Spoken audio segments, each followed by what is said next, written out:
pronounce. And well, Walter knew about it, and he also had a funny take on Instusen. What is it? What is it? He used to tell me. Ins what? Ins what? But he was very happy when we finally brought out that Rocket Case seminar of conference proceedings. Of course, he was no more when it really came out. You know that about that, all about that, Geri. When we published it, he was no more. Yeah. Our Ramesh did a great job. But the cover is so beautiful. Can you just show it, Ritik, before we start? Yes, ma'am. The cover is extraordinary. But I feel that he is seeing this from wherever he is, including the publication. Dr. Jamkhedkar. Namaskar. How are you? Sir. So glad to see you after a long time. So nice to see you. Am I to screen share now? No, that's Riddhi sharing it. This is the proceedings of our Archaeology of Maharashtra conference. What is this? I can't see this. Dr. Jamkhedkar. Where is the screen? No, just the rocket caves of Maharashtra. So just click on the cover. Yeah, this was we retained the same design. This was designed by our own Shashank Savan, who used to work for Instusen for a very long time. And lovely cover it was. So this book is available. These proceedings are available in case anyone is interested. The link is also given in the chat box. I think, Kurush, over to you. We should stop all this now and start with our program. Just a minute. I want to start the recording. Yeah. But Kurush will introduce our two speakers, and then without losing any more time, we will go straight into Walter's work. We are live now. Yes. So a very good evening to everybody and a good morning to those in the United States, and I suppose a good afternoon to those who are in between somewhere in Europe. Thank you all very, very much for being here today to help us commemorate a very, very special person. We're here today to commemorate Professor Walter Spink. Professor Spink was not just an academician, and I say that with the greatest respect. He was much more than an academician. He transcended being an academician in many, many ways. He was friend, philosopher, mentor, guide, all-round good guy. He enjoyed himself. He knew how to live. He made sure that other people around him enjoyed themselves too. He also believed in doing unto others as he would like others to do unto him. Very Zoroastrian philosophy in that. He also was had an incredibly mischievous glint in his eyes at all times. He actually wanted to create an organization called the United Chickens of Maharashtra, because he believed that he was single-handedly responsible for the single person giving so many different chickens a chance at transcending this plane of existence to the next by eating them in India. So whenever he was in India, he would eat an enormous amount of chicken, and he believed that he was doing this as a good Buddhist. He was helping these chickens to move on to a higher plane. And I always found it hilarious the way he said it. But I wondered whether he actually meant it in his own way. He was incredibly fond of red-vented bulbuls for some reason, and could actually stop in mid-sentence if one of them landed close to him at the Ajanta caves. And they seemed to like him too, because I've never seen red-vented bulbuls stop so close to anybody else over there. He also liked to contemplate his students. He also liked to contemplate the caves again and again. And he had a true love affair with the Ajanta caves and the cave temples of Western India. I mean, you're going to hear so much more about them from these two stalwarts who knew him so well. I fought for a place to be on his Ajanta seminar that he did. And I'm completely shameless in saying that I think Indian academia, young Indian academia, lost out on something really important with the passing away of Walter, because this seminar will not happen. I mean, I know they're carrying on his good work, but I don't think that anybody can do what Walter did for this seminar. He made sure that along with the paying public that he brought down with him to the United States, he took along enough young Indian academics absolutely free of cost. Usually, an equal number of Indian students doing their masters and PhDs from various different universities in India would be a part of this team with young students, young scholars, and just well wishers coming down with him from the United States. It exposed so many of us to so many different things, so many different attitudes, so many ways. It taught so many Indians that I know of that by calling your professor by his first name, it is not a matter of disrespect. Something that was very, very difficult for a lot of Indian students to do. He insists they call him Walter, and it used to drive them up the wall because in India you would expect to call him dear Professor Doctor Walter Spink, sir. And to just call him Walter was kind of aberration and abhorrent to many of them. But he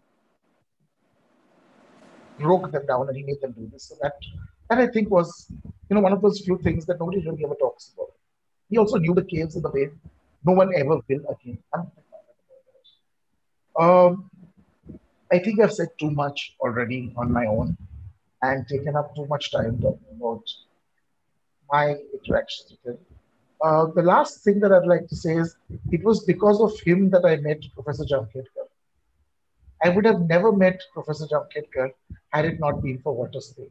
And one of my most treasured photographs, Professor Jamkhedkar and Walter Spink sitting together outside the old ticket office, which doesn't exist any longer at Ajanta, and talking to all of us about the caves. So, yeah, so many ways. And then, when we decided to do that Rock Cut Caves overview seminar, and we decided to honor Walter for this at the CAMS, an institution and the Center for Extramural Studies, University of Mumbai came together. It was our second conference, and we were going to go international with it. And we reached out to Walter's students, and Geri was very kind to come down, and we had Dr. Ramanatullah, who came down from Sri Lanka, and so many other stalwarts, many of whom are not with us any longer, like Professor Daulikar, were all there as part of that proceeding. And I think it was an entire generation of stalwarts in the field of rocket architecture who were present there, a virtual who's who, a virtual pantheon. And I met Geri again thanks to Walter. Had it not been for Walter being commemorated at that conference, we really wouldn't have had a chance to meet her. And what is it that I always remember about Dr. Geri Malandra? It is in the opening lines of when she was talking about the Kailash temple at Ellora, she said, everybody thinks that the Kailash temple was built by ancient aliens. And that if you go to Google and you Google Kailash temple ancient aliens, you will get more than 30,000 hits. And I remember doing it when I went home, and there were 41,000 hits. I'm since told that it's way past 80,000 now, Geri, and still climbing. So that's my immediate first point of recall for Dr. Malandra. And Dr. Malandra is Associate Director of Professional Development and Doctoral Services, Continuing Education and Extension of the University of Minnesota, Minneapolis. She's worked on various different things, has a vast repertoire of subfields in archaeology, anthropology, art history, which she's worked in, prehistory, history, language, art of ancient South Asia, and has pursued research on, again, prehistory and art of ancient Iran and Sumer, and the ancient Near Eastern economic texts. Now, this is a ginormous spread of scholarship, and she's incredibly humble in giving us this really tiny biodata. But I must tell you, folks, that she's not just an academic, she's also an administrator and has many, many different roles, and has been a great friend of first the CMS and then the Institution Trust, and has been a part of a number of programs that we have already been running all through this lockdown. And we are incredibly, incredibly grateful to have her here today to speak about somebody who was very dear to us and most definitely even more dear to her.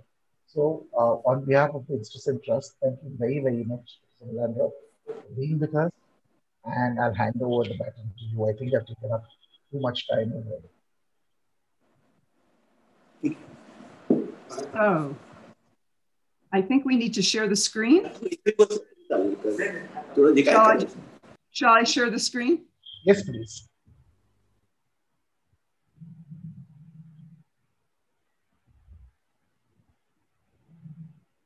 Are we good? Yes, ma'am. Okay, then I'll start. Karush, thank you for that lovely, lovely introduction with so many memories. It's been wonderful to be associated with Institution. Today, it is a wonderful and humbling honor to speak with you about my mentor and friend, the great scholar of Ajanta, Walter M. Spink. I feel a great sense of humility, as one cannot possibly do justice to all he accomplished on behalf of Ajanta, Cave Temple Studies, and so much more. I must thank Institution, particularly Dr. Mugdha Karnik, for her encouragement and for this assignment. And it's wonderful to be back with Institution, even if virtually. I knew Walter for nearly 40 years, been with him in the field, studied his writing, and used his findings as background for my own work. So there will be a few personal moments in this talk, and I'll try not to be emotional. In digging down through the decades of his publications, I learned there is always more to know and connect.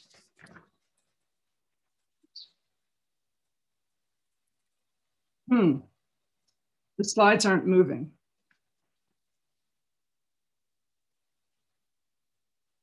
I'm sorry, my slides aren't moving, Rudy. Ma'am, did you try the arrow keys? Yeah, did I try what? Yeah. Now okay, it's there changed. We go. Okay. It is well known that Walter Spink spent over 60 years working, thinking, talking, teaching, writing, and arguing about India's great rock-cut monuments, particularly Ajanta.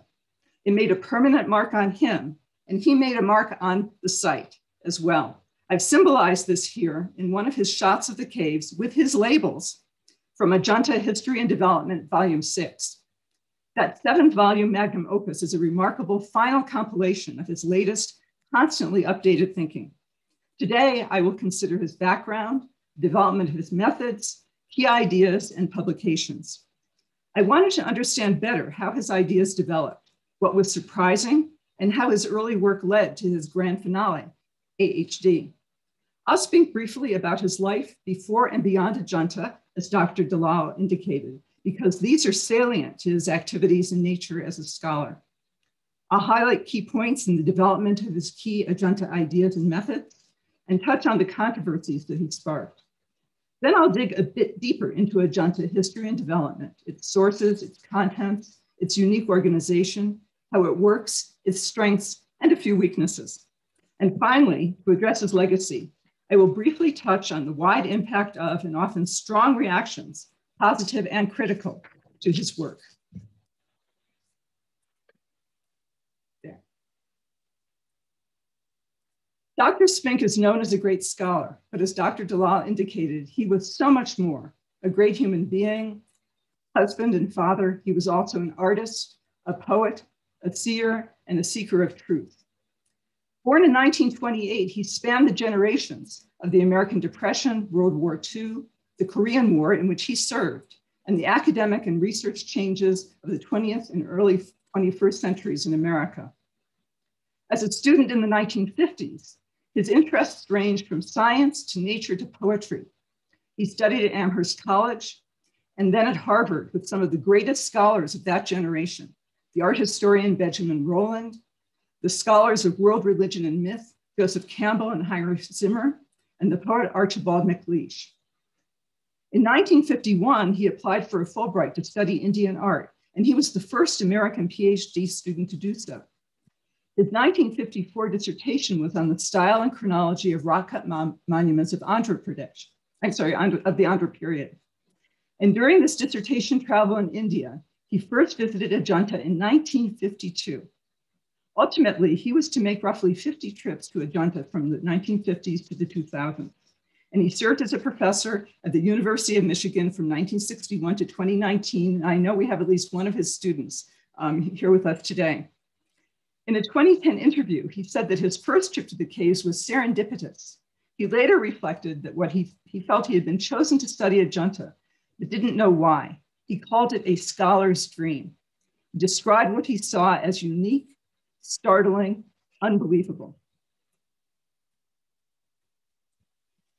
His unique combination of interests and talents deeply informed his worldview. Many scholars have written about Spink, and now a great resource is available to all on walterspink.com.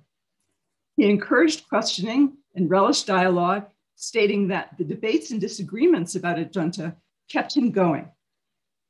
And he had a predilection for detail, perhaps stemming from his early interest in science. His dogged focus was well known. He had a love of reading and writing poetry from childhood. As an adult, his friendship with the American poet Robert Bly and participation in an annual gathering of poets, artists, musicians, and dancers to explore myth and spirit and oral literature was particularly important to him. Walter's recounting of the journey of Siddhartha, written while he was still a student with the encouragement of Archibald MacLeish, and his recording of the story were also very important to him. And you can find this on walterspink.com. In all of this, he was a generous mentor and friend to so many, courageous and persistent. So the one personal artifact I'd like to share is a copy of this volume he sent me in 2003, when I had already moved to the dark side of academic administration.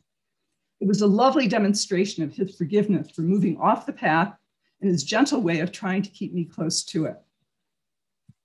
Now, to trace the development of his ideas for this talk, I was eager to dig back through his publications, looking for connecting threads and breakthrough moments in his thoughts about Ajanta, and leading to his final massive assemblage in the 7-volume Ajanta History and Development, which I'll refer to now as AHD.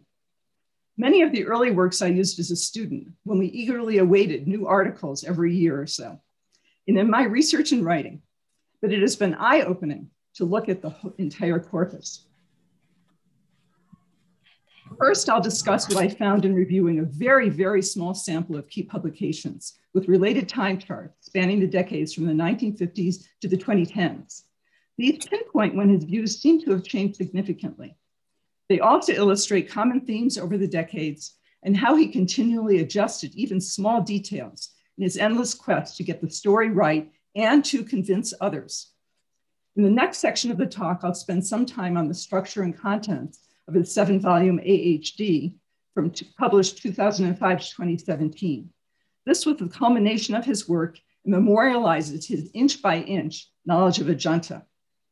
And to reflect the editorial decision that was made for AHD, here I will not use transliterated diacritics in my slides. Much of this is what I think of as a chronology of chronologies. I think it's fair to say that Spink was obsessed with chronology. It was not his only obsession, and it was not simply for the sake of dates. Rather, he urgently wanted to understand, reconstruct, and communicate Ajanta's sequence of development within its historical milieu. You'll see a sequence, a shrinking of his chronology of chronologies, as we look at his work from 1966 to 2017. And here is a photo of him in the early 1960s at work at Bog, and this was printed in one of the AHD volumes. It may not be well known that from the very beginning, controversy was built into his publications. In his very first post-dissertation publication on the development of early Indian art from 1958, elements of his method still sound so familiar more than 60 years later. He accepted the sequence of development in then Bombay State's Hinayana caves, but he wrote, "The usual dating of this whole sequence of monuments must be seriously questioned. Indeed, the traditionally accepted chronology must be in error by some 200 years. And as he was to write about Ajanta some years later, here he observed that the years following Karli's completion were ones of great productivity at nearby sites. This burst of patronage was as short-lived as it was intense." He concluded in 1958 that correcting the miscalculation of the date of these cave temples would lead to correcting a mistaken view of Andhra history And once these errors have been recognized, a new logic asserts itself. This is evidenced in a study of monuments alone. In the 1960s, he experienced two vitally important breakthrough moments. First, he said that about 1960, he realized Ajanta's chronology as reconstructed was wrong when he first visited Ghatotkacha, not too far from Ajanta. He recounts this experience in AHD Volume 1. The Vihara inscription pins down its sponsorship by the chief minister Varahadeva during the mid-5th century reign of the Vakataka king Harishena. This was linked to Ajanta with its Varahadeva inscription in Cave 16. He then saw the lucky evidence that the pilaster next to the inscription looked a lot like those at Ajanta. He realized Ajanta's could not be 7th century if Ghatotkacha's were 5th century. This perception, and I'm quoting again, got him involved in the long course of Ajanta's short chronology. In his next major article, Ajanta to Ghatotkacha, 1966, he more specifically laid out his method, criteria, and hypotheses relative to a basic sequence at Ajanta that would permeate his later writings. This, the first of his time charts, reflected his early chronological conclusions about the sites. The most important, that development was not in a single series, but much was simultaneous. He accepted Maharaji's interpretation of the Dakshakumaracharita on Vakataka history, writing that, thus evidence from the excavated monuments of the Vakataka period would seem to confirm Maharaji's hypothesis, an early framing of his history from art history approach. Other key conclusions from 1966 included the remarkably intense phase of patronage at Ajanta, remarkably swift development between 460 and 495. He credited a great deal of independence and creativity to the architects who were developing plans never before used. They had freedom to make all decisions on layout. He describes a logical pattern of activity visible at Ajanta, correlating location and completion, describing what I'd call a punch list of criteria that would be the basis of his work and charts for decades to come. He stated that the validity of this hypothesis must depend entirely upon the application of a particular art historical methodology involving a precise analysis of a development of forms and rests on an implicit assumption of a sufficient body of material with which to work. To prove beyond a reasonable doubt, the developments had to proceed in such and such a way. Another breakthrough moment occurred during what he called almost a tourist trip to Elephanta, Badami, and more. In these early visits to rock-cut cave sites, he had a sense of relationships that contradicted common reconstructions of chronologies. Looking and looking, he suddenly realized if Badami were securely dated as a 6th century site, how could Elephanta be 8th century, as scholars then thought? He used the caves as laboratories, leading to his most significant corollary question. If Elephanta were 6th century, wouldn't Ajanta have to be even earlier? His deduction was yes, as this next time chart shows. In his 1967 Ajanta to Ellora, the large format allowed Spink to illustrate many stylistic and iconographic elements of the major Western cave temples, a publication intended to foster an appreciation of the creative skills and genius of the cave's artists and to help evaluate the significance of their work. This is just a section from the larger time chart. Spink intended the book as a preview of what his experiments with the realities of Ajanta and Ellora can reveal. The section on the time chart on Ajanta is the same as on Ajanta to Ghatotkacha, but reflecting an earlier technology. This was drawn by hand on graph paper and published as such. A lovely artifact.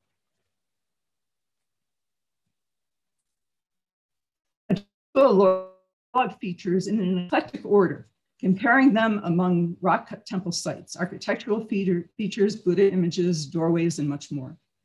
He was forthright about the methodological challenges, as he would always be. For example, in his note on female figures, he wrote, "They are arranged here in what is probably their correct chronological sequence, but it couldn't be done on the figures alone. One needed to compare with sequences of other features as well." Back to the time chart. Although not a single breakthrough moment, his work was to elaborate, controversially, that many features of Ajanta's 29 excavations were simultaneous, not sequential, as these early charts showed. At this point, he thought the site might have lasted for much less than 50 or 60 years, ending with the end of Vakatika's rule. Perennial challenges were how to refine, prove, and convince critics of his conclusions. At this point, he saw continuous development in each cave. This was to change. More breakthroughs were to come.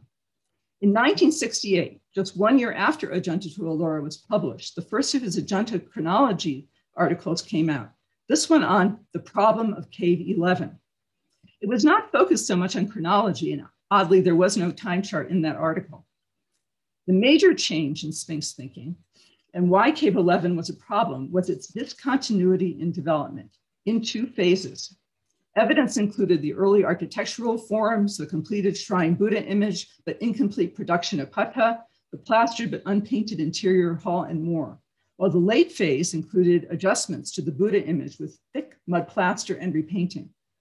He also noted the random assortment of numerous Buddha images added in what he saw as a very late stage, a preview of his more extensive future treatment of intrusions throughout Ajanta.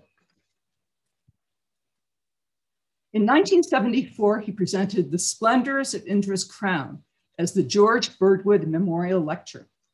By this time, Spink was making significant refinements to his chronological reconstruction. This may be the first of his explicit short chronologies. He states that Ajanta's Mahayana caves were made circa 462 to 485. As the time chart illustrates, an equally big change is the number of caves developed in more than one phase, with interruptions in work not just in Cave 11, but also in most other caves. And for the first time, he shows a widespread break in work from roughly 470 to 473, although work on Caves 17, 19, and 20 continued. This was to change a bit in his later work. On this time chart, he also illustrates with asterisks approximate date of the main shrine images and the extent and time of intrusive work from around 482 to 485. I believe this may be the first time in print that he detailed a rough estimate of the size and pace of Ajanta's workforce. He proposed that the total could have been done in 18 years and 6 months. 1,400,000 cubic feet of rock could have been removed in 11 years and 8 months by an average workforce of 100 working 8 hours a day, 300 days a year. Simultaneous work went on carving, plastering, and painting. The major doorways could have been completed in 6 months, 400 large pillars detailed in a year, all plastering in a month, and all painting in 2 years. And I lost my breath thinking about the pace of that. While the Splendors paper was a breakthrough in many ways, the 1975 article on Ajanta's chronology, The Crucial Cave, was pivotal in terms of tightening the chronology and refining his method and interpretation. Focusing on Cave 16, the paper discusses chronological issues first, and then describes in detail the cave's crucial features. With 5 distinct stages of history, it sums up the whole Mahayana history of the site. It alone allows us to establish the chronology of Ajanta's Mahayana phase within narrow limits. Among his new ideas, relating the Varahadeva inscription to historical records, he established, with necessary arbitrariness, he said, likely extremes for Ajanta's activity from 462 to 483, limited by the 458 terminus postquem of Devasena's reign and the 486 terminus antequem, after which the Kataka house had fallen. The methodological argument here was that the development of the thousands of separate motifs at the site is so complex and the temporal relationships between caves and parts of caves so intricate that it seems to us less misleading to use precise dates than to round off the dates to 5 or 10 year intervals. The latter approach was to Spink inappropriate because such a vast amount of work was accomplished in a mere quarter century. While his sequence was generally like the 1974 time chart published a year earlier, here, for the first time, and as the chart showed, he now saw Cave 1 as intact. It was never finished, and unlike many of the other caves, had no intrusive work. At length, in the second part of this article, provides a narrative checklist with considerable art historical granular detail meshed with historical context to describe crucial features of Cave 16 and to support his argument about its dates and phases, a kind of layering of evidence, citing layout, main Buddha features, doors and fittings, paint, and more. This foreshadows the actual checklists he would publish in the future. Another pivotal article came out in 1976, Bagh, a Study. Although I won't discuss it in detail, it's important that Spink recognized Bagh as an almost exactly contemporary sister site of Ajanta. It was crucial for his art historical and historical reconstructions. He discusses at some length interpreting Dundon's Dashakumaracharita, eighth chapter, as a reliable account of the final years of the Vakatikas. Here, I'll just point out that this was the first publication where he illustrated in his chronological chart that there was not any activity at all at Ajanta during what he now specifically called the hiatus, and I've marked it with a red box, between 472 and 475, caused by conflict between the Achmakas and the Rishikas.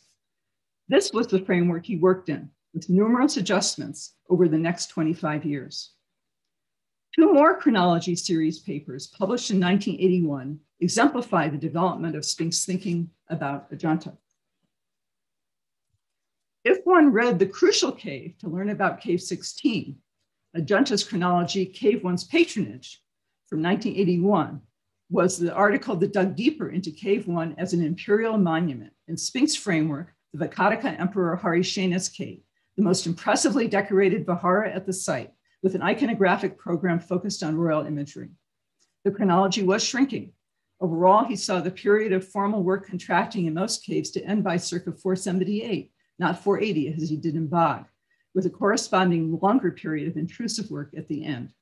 Here, and see the red box on the slide, he has now moved the start of caves 25, 26, and 27 back to the earlier period, and he added a brief early phase for caves 23 and 24.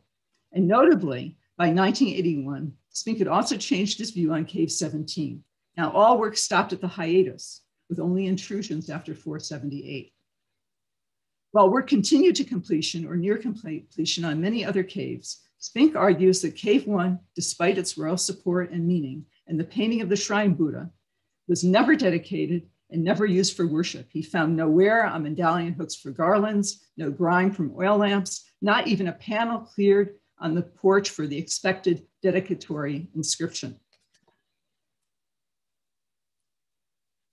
He articulates again the critical use of many thousands of features and separate motifs to construct the development, what I call a multivariate analysis. And he restates his approach to bracketing dates, challenging others to look at all the data and come to their own conclusions.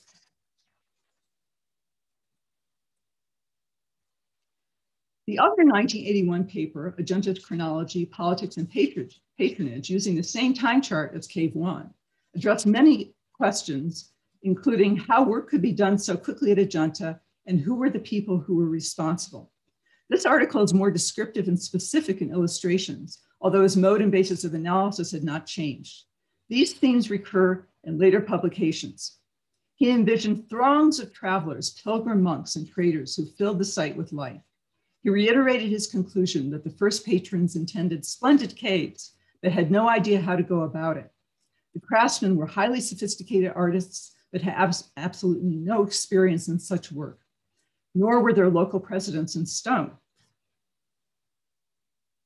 He inferred from the paintings that there were contemporary local wooden-built structures whose features were emulated in the paintings and provided models for the stonework as well. For example, the rock-cut cross-beam ceiling in the Ajanta Cave 20 porch, which emulated painted and built wooden buildings, and then the painted substitution in Cave 17, just a year or two later, evidence for him of a swift learning curve. Thus, as he said, cave ceilings became a problem not for carpenters, but for decorators. He provides a typical recreation of the artist's psychology in their contests of piety, in their creativity.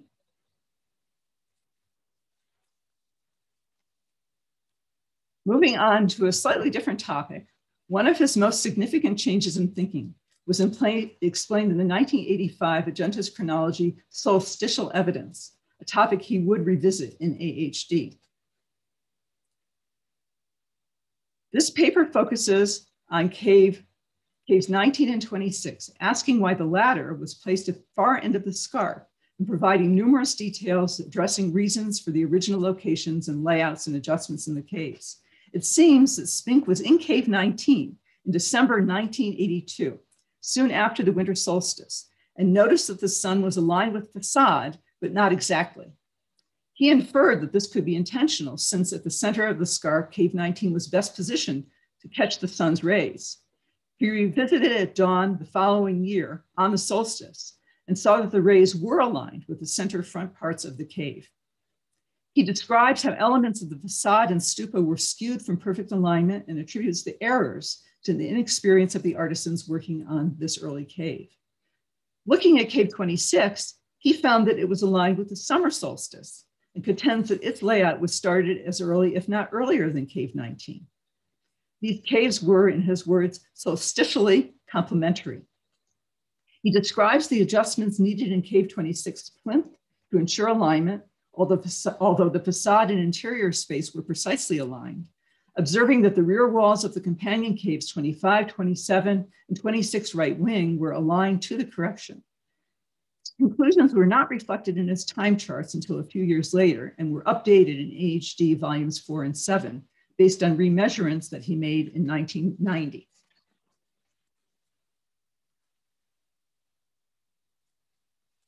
An early version of the Vakatikas Flowering and Fall was originally presented in 1985 in Nagpur at the Age of Vakatikas seminar. Perhaps Dr. Jamkhedkar recalls this. It was later published in 1991 in a volume of papers from a major international conference on the art of Ajanta, New Perspectives, that was convened at MS University in 1988.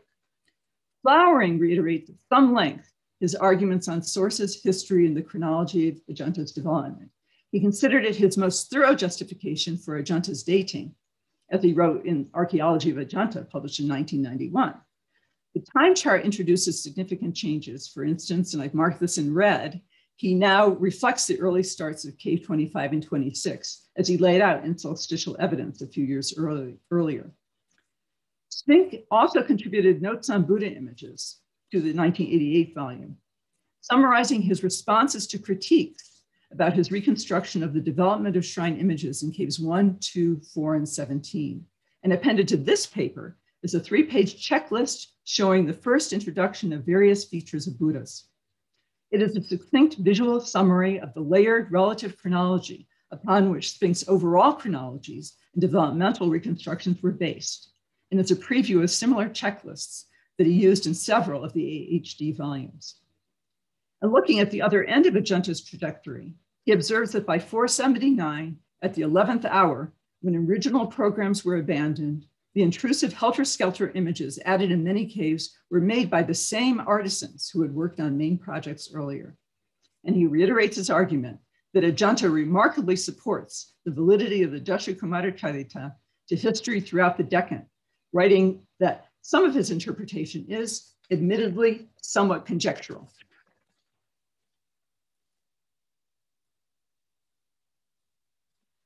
He continued to innovate his modes of thinking and expressing ideas. In the Archaeology of Ajanta, 1991, he took a somewhat novel approach, reframing his account of Ajanta's history as a dig and assigning certain phases to specific levels. This was feasible, he argued, because Ajanta and related sites are the most minutely as well as most totally analyzable sites in the world. And as with most digs, the Ajanta Vakatika development is quite discontinuous, broken into a number of levels or strata, reflecting the way that its patronage was affected by political, economic, and other factors. Restating in quasi-archaeological terms the principles he used for decades, he saw directly comparable morphological, iconographic, and technological features spreading horizontally throughout the caves. Each carved or painted image at a given point in its development will share certain distinctive features with counterparts elsewhere on the site. With sufficient numbers and significance, one can postulate their chronological relationships.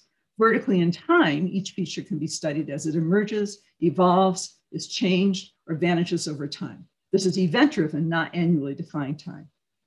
A series of vertically ordered planes or levels can then be described for the site. And finally, the written record is used to bring the abstract developmental sequence to life and into the life of those times. It is the various levels and breaks in the site's development as illustrated in the time chart that can all be explained as revealing stages in the history of Ajanta's patronage. This is distinctly documented in a table, Introduction of Various Buddha Features at Ajanta and Related Sites, a preview of tables to be used in AHD, and I'll illustrate a few of these later. Cleaning up the time chart, he made the time chart itself much crisper and easier to read, similar to format that would be used in the AHD volumes.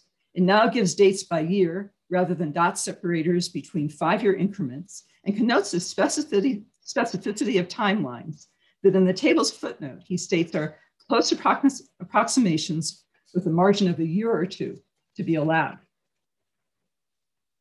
In the next decades, Spink was working on his multi-volume Ajanta History and Development, 2005 to 2017, but he still presented papers and published separate articles as well, including To Keep Memories Green in 2010 for the Dieter Schlinglaw Festschrift and for Institution's 2015 seminar on rock-cut caves. In these publications, he incorporated a time chart and material from AHD, presenting the hiatus as a 2-year period in his charts, see the red box, like the one that appeared in AHD Volume 5, illustrated here. But in Speaking and Writing, and I know he did this at Institution in 2015, he suggested that 2 years might be too long, and that the hiatus should be reduced even further to a single year, 472, the shrinking chronology. He also said he thought the lifespan of Ajanta could be shortened as well to as few as 14 years.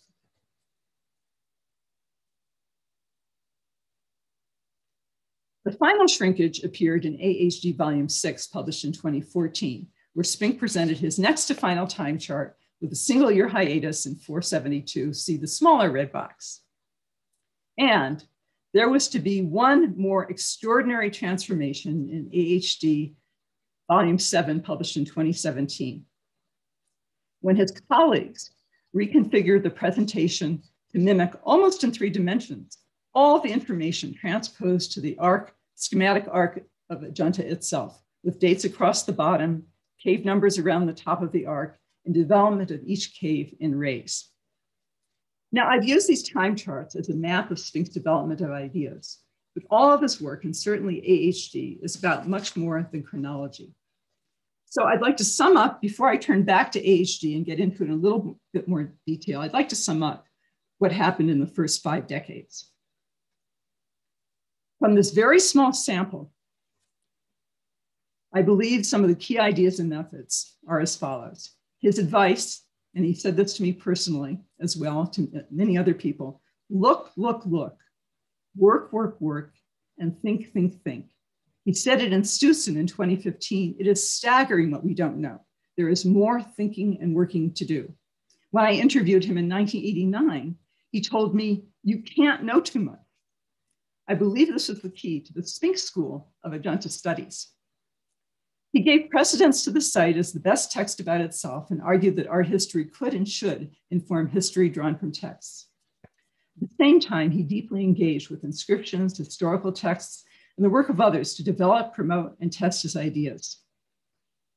He formed and modified his sequences by spending so much time in the caves from his base at Faridpur, sometimes daily over 2 or 3 months, forming conclusions, realizing what was wrong, and making adjustments. He notoriously embraced complexity. I might compare his methodology to the crime scene fingertip search common to detectives trying to amass evidence. His method was observational, iterative, highly detail focused. The work required establishing layers of multiple features, using a kind of multivariate analysis, a lot of observation, much reading and interpretation to bring it to life. He listed elements designers had to consider a kind of punch list of cave design. These became the tables of key features and interpretation displayed in AHD. He envisioned a flexible time and space grid to explain what happened and when. He used detailed photos from the very beginning, and he had these curated into archives open to all scholars. He relied on what he termed the innocence of technology, the most basic things to date with specificity were technological features like door and window fittings, modes of chiseling, excavation technology. His focus on unfinished and broken caves was not part of his initial plan, but he was forced to adopt this when during field work in one season, caves 1, 2, 16, and 17 were closed by the Archaeological Survey for a decade for preservation. And he said, forced to undertake my work in these less studied areas, I eventually discovered that here was where the most revealing secrets lay. The importance of people behind the monuments, patrons, artisans, monks, worshipers. In the midst of hard-nosed documentation and analysis, his scholarly writing, revealing his background as a poet, could also be lyrical and evocative of the people within the caves. One of his biographers recounted that in Walter's words, his interest was not chronology, but biography and the life of the site. Walter told her, life goes from year to year, just as you can study a person and what he was doing and how he changed from year to year, you can do the same thing with the site. He realized early that there was no a priori reason to assume development was linear. He argued it could be fast and simultaneous. Eventually, as the chronology of chronology shows, I hope, he had most of his sequence fixed, but always found elements that he needed to adjust. And he welcomed others to study Ajanta and embraced the spirited debates he started, both in writing and at conferences. Unlike most scholars, this embrace led him to publish contributions by his critics in several of the AHD volumes. And AHD Volume 2 is entitled Arguments About Ajanta. So with that, I would like to turn to Ajanta history and development. And first I'll make some general observations. This mega work is an amazing resource, a culmination of Dr. Spink's decades-long quest to document, understand, reconstruct, and explain how Ajanta became Ajanta. There are many connections from his early work that pervade the volumes and were clearly the basis for AHD. He wanted to present and preserve what he saw when looking at, thinking, and revising his ideas about Ajanta over 6 decades. Not just the hard-nosed documentation, but also conveying the effect of being at Ajanta, moving through the caves, marveling at its stupendous creation. His ongoing chronological concerns are evident from the very first page of Volume 1. He describes the development of Ajanta as a complex puzzle with pieces that could be put in the correct place, basically year by year, within the very short 15-year timeframe. A significant point he hoped to establish over the course of the volumes and a goal he had set years earlier was that every one of the myriad features of the Vakataka caves will ultimately be able to be securely located upon a developmental continuum between 462 and 480 CE, allowing no more than a year or two margin of error. This undying concern with chronologies pervades the volumes. Special note on precision. In his appreciation in Volume 5, Spink notes his indebtedness to James Burgess, and I think many of us are indebted to James Burgess, whose plans, precisely recording the cave layouts, appear in AHD, not smoothing things out, but recording all of the unevenness. And there is nothing general in the AHD volumes. Whatever the topic, Spink is specific, exact, and complete in explaining his points. He clearly sought to record not just his point of view, but what he saw, read, how and why he interpreted it a certain way, and how, in some cases, his methods and conclusions were challenged. The debates he expected would go on. He did not see AHD as the end of study and debate, and this is why I think he is looking down on all of us as we discuss this today. Rather, he continued to look to the future. He wrote, "Scholars will be able better to test and hopefully extend my own arguments regarding the great Vakataka developments by reference to a projected multi-volume publication of 3,000 to 4,000 large-scale photographs of Ajanta and related contemporary sites. He also hoped this would freeze frame Ajanta as of 2010 to preserve its evidence against future deterioration. And sadly, I don't think that that resource has become available. So what does AHD contain? First, I'll note that throughout the volumes, he refers to various charts to tabulate defining features, development, and more. For example, what I've called the punch list of key features that started as early as 1966 has now been expanded from its earlier work. And each of these defining features is then broken down by type and characteristics, as I've indicated with the red box and line. Just calling it excavation technique here. Another useful visual tool, it's a little rough, but that's the original, even divided between two slides. The chart of Buddha image features arrayed by time of introduction, including, and see the red box at the bottom, first and second phases of particular images. These convey in two images his multidimensional way of seeing the site. Turning to the volumes, I'll give a bird's eye view of the riches they contain, then I'll go back and provide some examples of their contents. If you take it all together, what does history and development have, and what does it work? How does it work?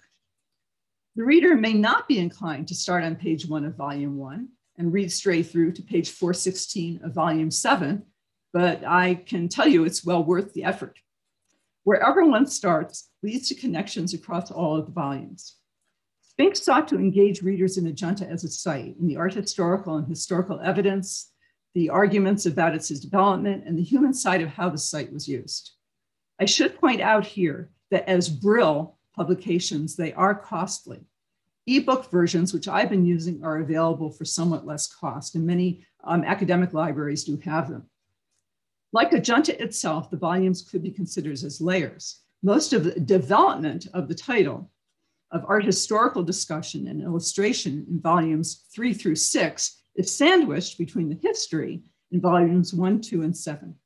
But all volumes discuss with varying depth Ajanta's carved, sculpted, and painted features, and these are rarely discussed without connecting them with historical evidence and reconstructions. Wherever one dips in, there is visual description that informs the reader about each cave, but one does need to cross-reference and read sections in volumes 4, 5, and 6 to make sense of it all. He used words, many, documents, plans, photos, checklists, diagrams, and more as evidence for his arguments. Taken together, the 7 volumes have somewhere something for everyone who has an interest in Ajanta and Spink's thinking. Conversely, no single volume can really stand on its own to encompass all Spink has done. For a mini, although detailed guide that walks the reader through the site, one could start with volume 5.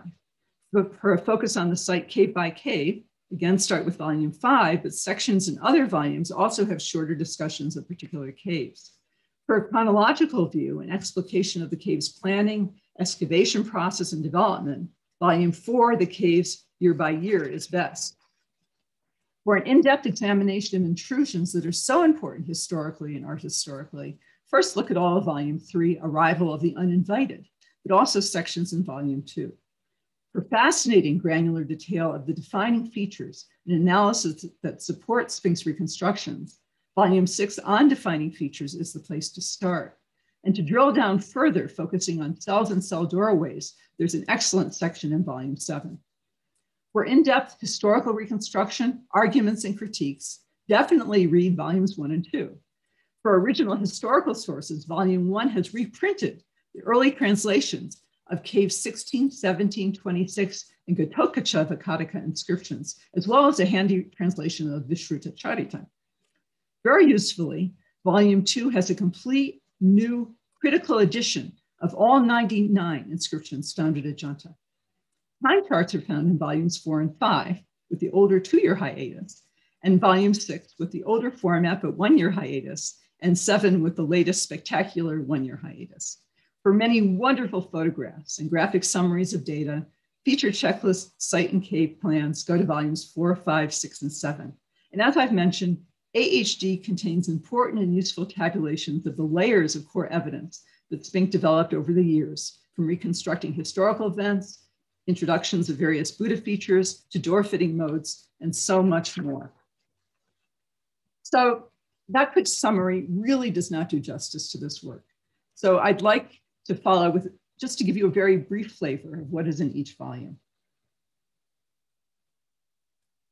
Volume 1, The End of the Golden Age, is in some respects a consolidation of his earlier writing and a preview of contents in the succeeding volumes. It is a compendium of Spink's historical reconstructions, their foundations, and its conclusions leading to the short chronology in which, as he wrote, it is literally trapped. But while historical, the volume also presents connections cave by cave. It anticipates the more detailed discussion of cells and cell doorways, reminding the reader that at Ajanta, designers converted the older Vihara dormitory into Buddha residence halls. Here also we find a lovely exposition of how Spink read the evidence in the needed in situ study, looking at chisel marks. And I've already mentioned the inscription appendices, which point to the importance Spink gave to original texts. Volume 2 puts the arguments directly in front of readers, including sections of discussion with his historical and epigraphic critics, Hans Bacher and Richard Cohen. Cohen, a former Spink student, is the one who prepared the critical edition of the Ajanta inscriptions in this volume's appendix. And this is where Spink reprinted his important disputes on chronology from the 1990 Maharashtra Patik papers by Kandalawala, Jamkhedkar, Deshpande, and with Spink's response related to his 1991 Flowering in Fall article.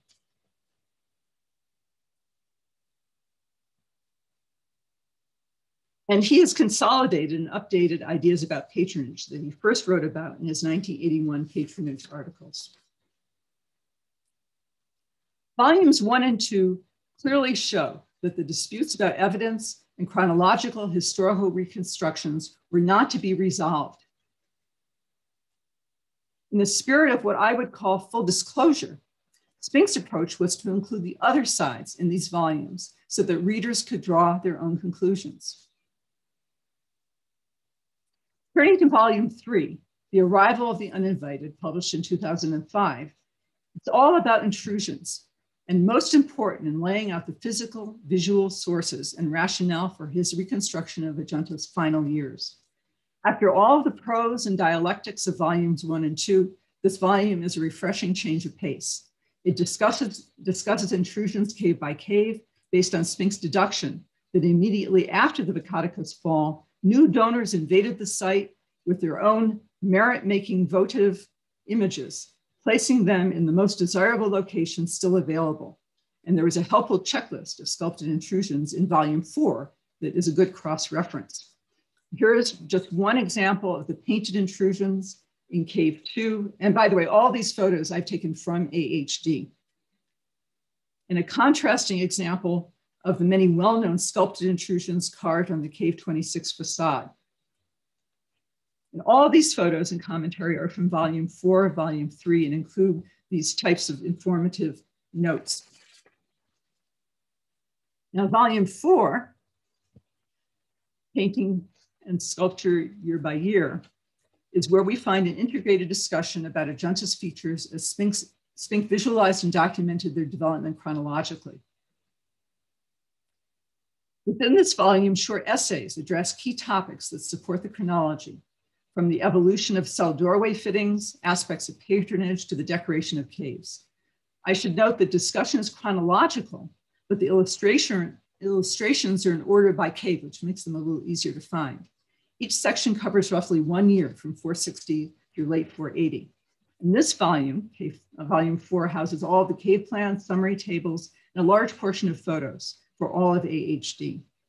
And here are just several examples of the cornucopia of photos.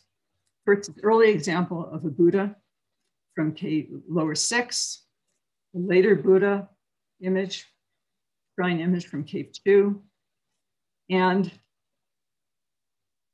the abundant maiden from cave 26, exemplifying his more lyrical descriptions of images that convey Ajanta's distinctive spirit. Now, volume 5, Cave by Cave, is really the companion volume to Year by Year. And it's a volume that I think he intended to be user-friendly. Reading it is as close as we can come to walking through Ajanta with Walter by our sides. His real-world advice in the preface includes starting at cave 26, first thing in the morning. So as we all know, you can then best catch the morning light. And here is a site plan with handy historical notes right there. And this volume provides descriptions of features in each cave and their historical context and meaning. One example from cave 2 exemplifies the less glamorous but highly significant features in cave 2. an unfinished cell door with an outmoded fitting illustrating the hidden features that are keys to understanding the site through its early to later development.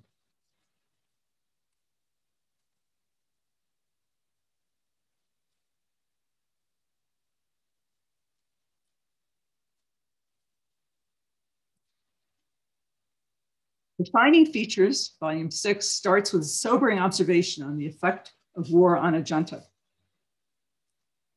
Similar to what we see these days, I think. This volume discusses additional important time chart changes, the final ones to a 1-year hiatus, and 5 years to the final official stage. This is where all of his work since at least 1966 was leading.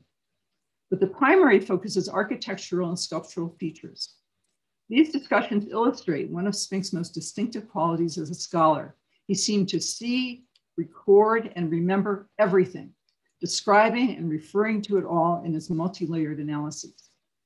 Highlights of this volume are the 380 beautiful photos by Naomichi Eguchi, many illustrating very specific characteristics with analytic notes on each.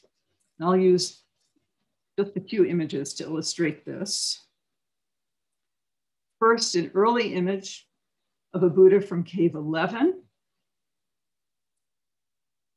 Later one from cave 16, from the 43 plate presentation on the development of Buddha, shrine Buddhas. And then equally important are the photos and discussion of individual architectural features, from pillars and pilasters to doorways and fitting modes, storage niches, and much more. Even very small details are relevant. For example, his tracing of the evolution of door back technology, including changes in pivot holes at the base of the doors. Volume 7, Bagh, Dundon, Cells and Cell Doorways, published in 2017, is an eclectic volume, starting with a restatement of Spink's core topic, reconstructing Vakataka history, with 20 plates, and ending with a bibliography for the entire series of volumes, but with an index for volume 7 only. Dundon, Ajanta, and Bagh, and the historicity of the Vishruta Charita, with 28 plates, and an extensive update to the 1976 Bagh article, which was critical in establishing the framework for Ajanta. There's a short section on the shorter chronology and painting, including the 4 painted Viharas, 1, 2, 16, and 17, and including a new table. Let's see, where did I put the table? Whoops, there it is. The new table, areas painted at Ajanta, clearly showing that there were relatively few of them, and with an important footnote on his surprise that the even more shortened chronology was for painting, exemplified by this chart. And then he provides an example, an illustration of the rapid painting from a pillar capital in cave 26. In the case of this charmingly playful dwarf, the work could hardly have consumed more than an hour or so of the painter's time. A separate section updates his thinking about solstitial concerns with 23 plates, including this one, clearly showing the skewing and adjustments in the cave 19 facade. But in AHD volume 4, where he also discusses the alignment of caves 19, 26, and 29 in some depth, he admits that his first measurements were off and that he had not yet been able to find information on just why these solstitial alignments that seem so clear would be important ritually.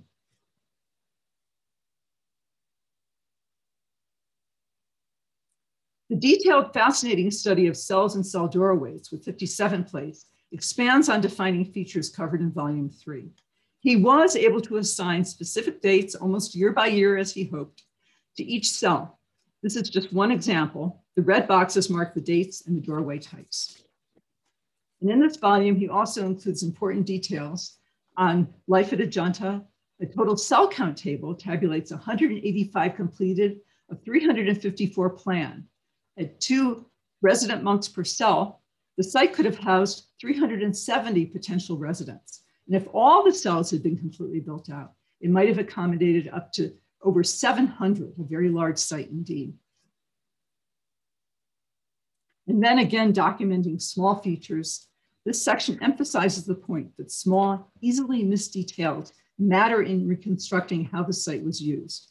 Not just of archaeological or chronological interest, these features can shed light on the human element considering the lifestyle of the monks. And then finally, the last time chart. So summing up AHD, this is an awesome resource.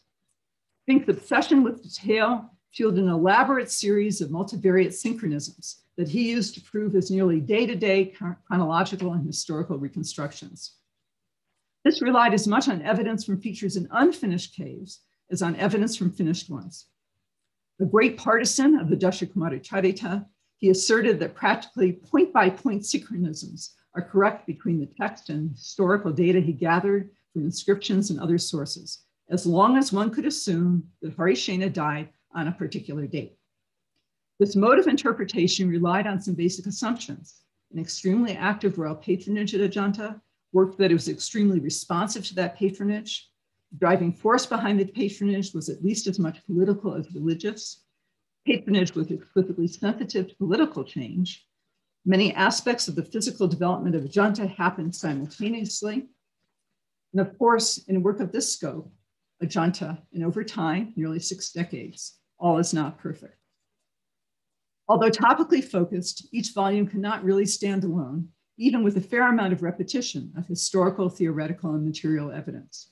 Conversely, because of the layering of topics and discussion, there is no single place where everything about a historical figure or a cave or a particular image can be found. There are relatively few cross-references to specific illustrations, more in the later volumes, when features are mentioned in historical volumes. It is up to the reader to make those connections. So as a research tool, all volumes of the series are needed. Spink also hoped to provide, but did not publish, a coordinated index to all volumes and a Sanskrit glossary. So what is missing besides the 3,000 to 4,000 image proposed photo documentation in Sanskrit index? Of course, Walter G. knew there was always more to do. For example, in 2015, he told an Institution audience that if he could work on some aspect, some more, it would be the Ajanta paintings. From my point of view, he could have used a more interdisciplinary team mode of approach, something I suggested to him, but was rather sternly rejected.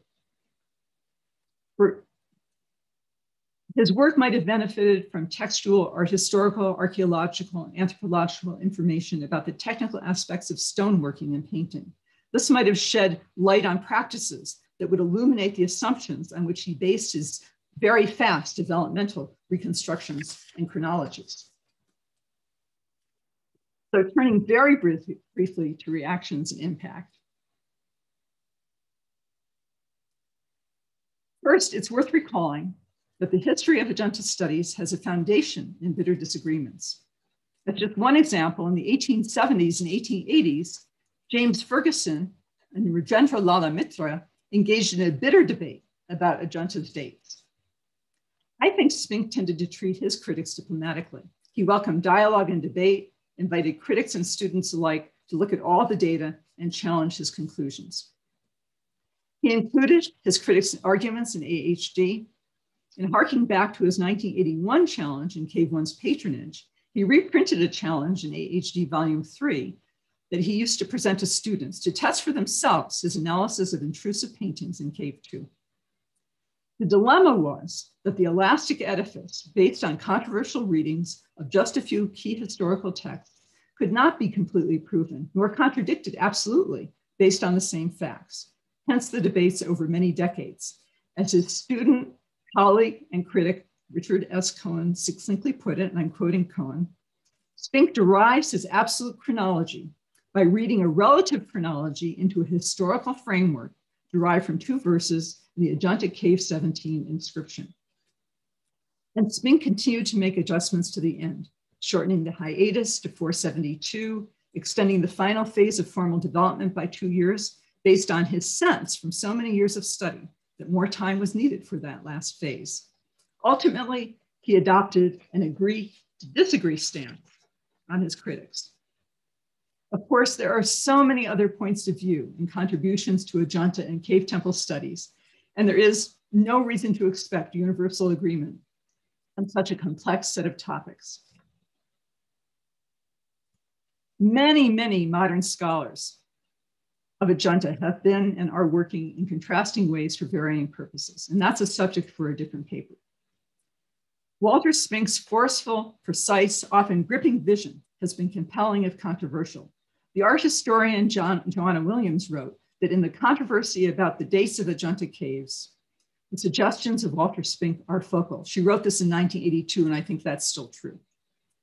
But I'd cite just three contrasting examples here. The elegant, succinct, useful overview by Dr. Jamkhedkar himself, Ajanta Monumental Legacy. The volumes from the 1991 International Conference on Ajanta, sponsored by MS University with papers by 40 scholars, not all in agreement with Spink, illustrating the wide, complementary, conflicting points of view on the site, and much more recently in Susan's publication, which I think was put on the screen earlier, of its 2015 conference on the rock-cut caves of Maharashtra. It's hard to summarize Dr. Spink's impact. Your interest today is just the most current evidence of his ongoing impact. And this was much wider than just Ajanta and cave temple studies. He published well over 100 publications, many presented and published in India. He promoted Ajanta. He wanted to use all available media, slide, archive, videos, interviews, walterspink.com, teaching videos, proposals for protection of the site. He taught beyond the classroom.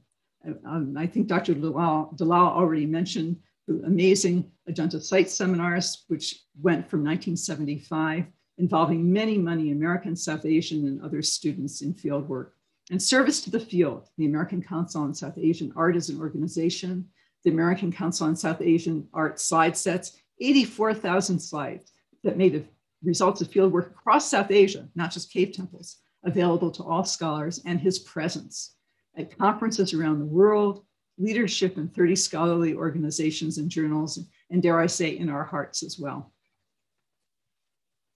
The art historian, Susan Huntington, I think summarized plaudits from colleagues and former students when she said, the questions he asked and the methods he has pursued have ensured that subsequent generations could never study the caves again without feeling the enormous impact of his scholarship. And so, to conclude, Walter Spink was an explorer, a relentless seeker, a teacher, and a colleague. He was inspiring and he was challenging. He was generous, compassionate, and focused. And with a little thank you from Ajanta Cave 1, here is an informal closing shot that I caught at the Institution January 2015 conference on rock-cut caves in Maharashtra that captures Walter's continuing energy and engagement. Absolutely delighted in being with colleagues, here with my friend and mentor, Dr. Jamkhedkar, and students, enjoying being in the audience, sharing and debating ideas. And now we all have the honor of carrying his legacy forward. So that concludes my remarks. I hope there will be time for discussion. I hope some people who are participating have reflections of their own of their experiences with Dr. Spink. So at this point, I think I can stop screen sharing. That was wonderful. Wonderful.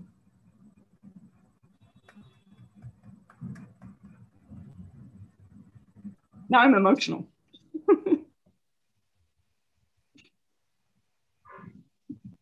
Give me a moment. Sip of water.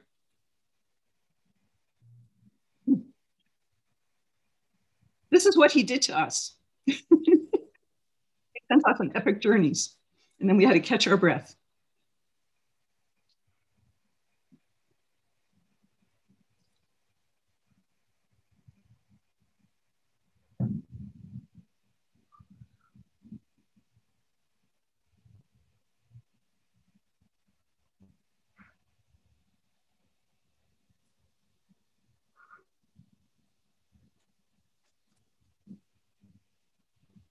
Everybody's thanking you, Geri. Oh, I was not looking at the. Yeah. I explained that my peripheral vision doesn't allow me to do this. So if I look at the camera, I can't look at the chat. Okay, so there's a lot of people saying thank you over here. Shubha is here, who was a good friend of Dr. Spink also. And she says, many thanks for a lovely talk. Saili Palandit is here. Thanks for your insightful overviews, ma'am. Sachin Agarwal says, thank you. That was insightful. Anand Deuskar is here. He says, excellent reflection. Thank you. Shailendra Bhandare is here. He says, what a remarkable overview. Thanks very much, Dr. Malandra. Nayantara says, brilliant talk. Thanks, Jerry.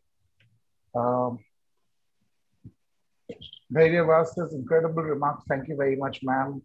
Kiran says, insightful. Thanks. Padmaja Sumanchi says, thank you, ma'am. Ajita says, I'm speechless, can say only thanks. So everybody is... Thank you. I must say that I've heard Geri speak often with Walter in the past, and we did a beautiful session at the conference where she sat... The Ajanta Charita. And she teased a lot of memories out of him. And it was, well, for me, it was kind of reliving that moment over here just now. So I must say, I feel pretty choked up also. Shubha Khandekar says, a small query, any confirmation about the carbon-14 dates and the use of lapis lazuli?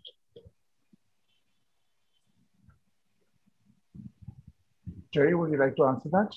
I cannot comment on that. I wish I could, but if I miss something, then I will definitely try to read more carefully. But this, if I may, not on this topic specifically, but this is a good example of why I had hoped that at some point, I think I just mentioned this to him while I was talking to his site seminar that he took to Elora. And I was trained in interdisciplinary work, archaeology, ancient history, languages, et cetera. And I said, Walter, why can't we bring an interdisciplinary team to our cave site so that we can do these things simultaneously? And that's when he said, no. Why? You know, he was an individualist. Oh, yes, he was. And I had a whole conversation with him once about how he was a terrible influence on the whole team playing aspect of archaeology. And he laughed uproariously about it. Exactly. At the same time, I think he created a lot of new thinkers. You know, I remember him saying that rock art study, rock art architecture study is not art history. And I was completely blown away when he said that. I said, it's just archaeology. It's the other way around. You got all these archaeologists who are digging out stuff to reveal what is there.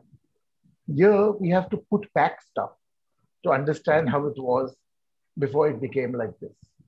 So it's just reverse archaeology. That's all that it is. It's reverse archaeological excavations.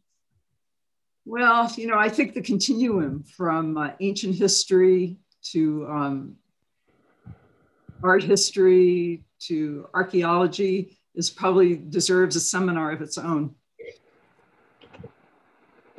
Anytime. Please book me a seat anytime you organize that seminar, Jerry. I would be very, very grateful to be part of that. Well, to be honest, and you know, this is a commemorative lecture. So I obviously with Walter, you talk about the critiques, but it wasn't my job to really personally critique his work. But I have to say that the archaeology of Ajanta, that article really gives me pause, because I don't think he understood archaeology. Mm-hmm. Having been trained in archaeology myself. So, you know, he was a very peculiar man as far as his background was concerned. And I think maybe someday we should get you to do a talk about his background, what led up to him, you know, his academic Can background. I add one thing? Please. Can I add one thing? Because, you know, Karush, we can just do this for the next hour, unless other people want to. And I know Dr. Jamkhedkar has remarks. But what I would say, and I glossed over it at the very beginning for lack of time, he created a field to be the first PhD to do Fulbright-sponsored research in India on South Asian art in 1952, was remarkable. Sure. And I refer to the tumult in American higher education over the decades that he was at the University of Michigan. He was creating a field. And so it's easy to be critical of what he left out. But he kind of created a lot of approaches on his own. So do I wish that he'd been trained as an archaeologist as well? Well, that might have helped, but he did many other things that benefited us in so many ways. Sure. Madhura Tikekar says, I'm currently a student of archaeology and I'm very thankful to Institution and Malandra ma'am for this wonderful insight. So there you go. Are there any other questions? Would anybody like to say something? Would you like to add something to what Geri has said so far? We should over to Dr. Jamkhedkar. I think we'll have Dr. Jamkhedkar, and then if there's anybody who would like to comment after that, we'll be very happy after we finish Dr. Jamkhedkar's questions to very, very happily have you come in and, take a couple of minutes maybe and give us your views on it too. I mean, this is all about commemorating Walter. Yeah. So, okay, so now I have to thank Geri for a very, very fabulous overview. And I think, Geri, this should be a paper. I'm sorry, I didn't hear. This should be a publication. Oh my. No, this should be a publication. This is some really solid stuff. And I don't know, I think it should be a publication. I don't know what everybody else thinks. We'll see. Okay, but let me put it out there at least in the hope that... That's a huge compliment. Thank you very much. So, that said, ladies and gentlemen, thank you very much, Dr. Malandra. Now we're going to move on to the second part of today's function, where we are going to have Professor Dr. Arvind Jamkhedkar speak to us. And I don't think anybody who is here amongst us really needs an introduction to Dr. Jamkhedkar. I could probably speak about Dr. Jamkhedkar for a good half an hour without repeating myself at all, and would just be skimming over the surface as to his achievements and as to whom he is. He is currently chairman of the Indian Council of Historical Research. He is an archaeologist, a historian, a Sanskritist. He is, what else could I say? He is Sanskritist is one way of looking at it. He is a Prakritist, if you want to look at the rest of it, and an Ardhamagadhist, since these are terms that people don't usually use. He's currently Chancellor of the Deccan College, Pune, which is my alma mater. And he is visiting professor at a large number of institutions, including the University of Mumbai and the Somaya Institute and so many other colleges and universities in India and numerous places abroad whenever he has the time to do so. He started his career in Sanskrit and created an enormous base for himself, which is what very few people, realized why the depth of his scholarship is so amazing, is because he started off by creating a very, very solid foundation in Sanskrit and then moved on to a doctorate in ancient Indian culture from the Deccan College. He served as vice president of the Asiatic Society of Mumbai, and he works as the editor of the Journal of the Asiatic Society for a number of years. He's currently director of the KJ Somaya Center for South and Southeast Asian Studies, Mumbai, and he also served as director of the State Archaeology and Museums.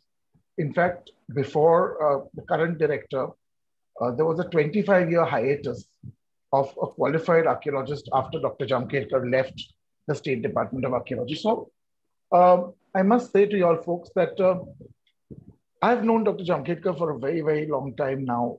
Thanks again to Walter. And I've had a whole series of interactions with him, especially during my 10-year stint at the University of Mumbai. One of the fun things that I must recount about Dr. Jamkhedkar is that very often when Dr. Jamkhedkar came over and we'd have these long chats with everybody who was involved, and I'm stressing on the everybody part of it, Dr. Jamkhedkar would then hop into my car and I'd drop him home on the way because he was kind of on the way, just a little off. And I would have some of my most interesting brainstorming chats with him in the car dropping him home.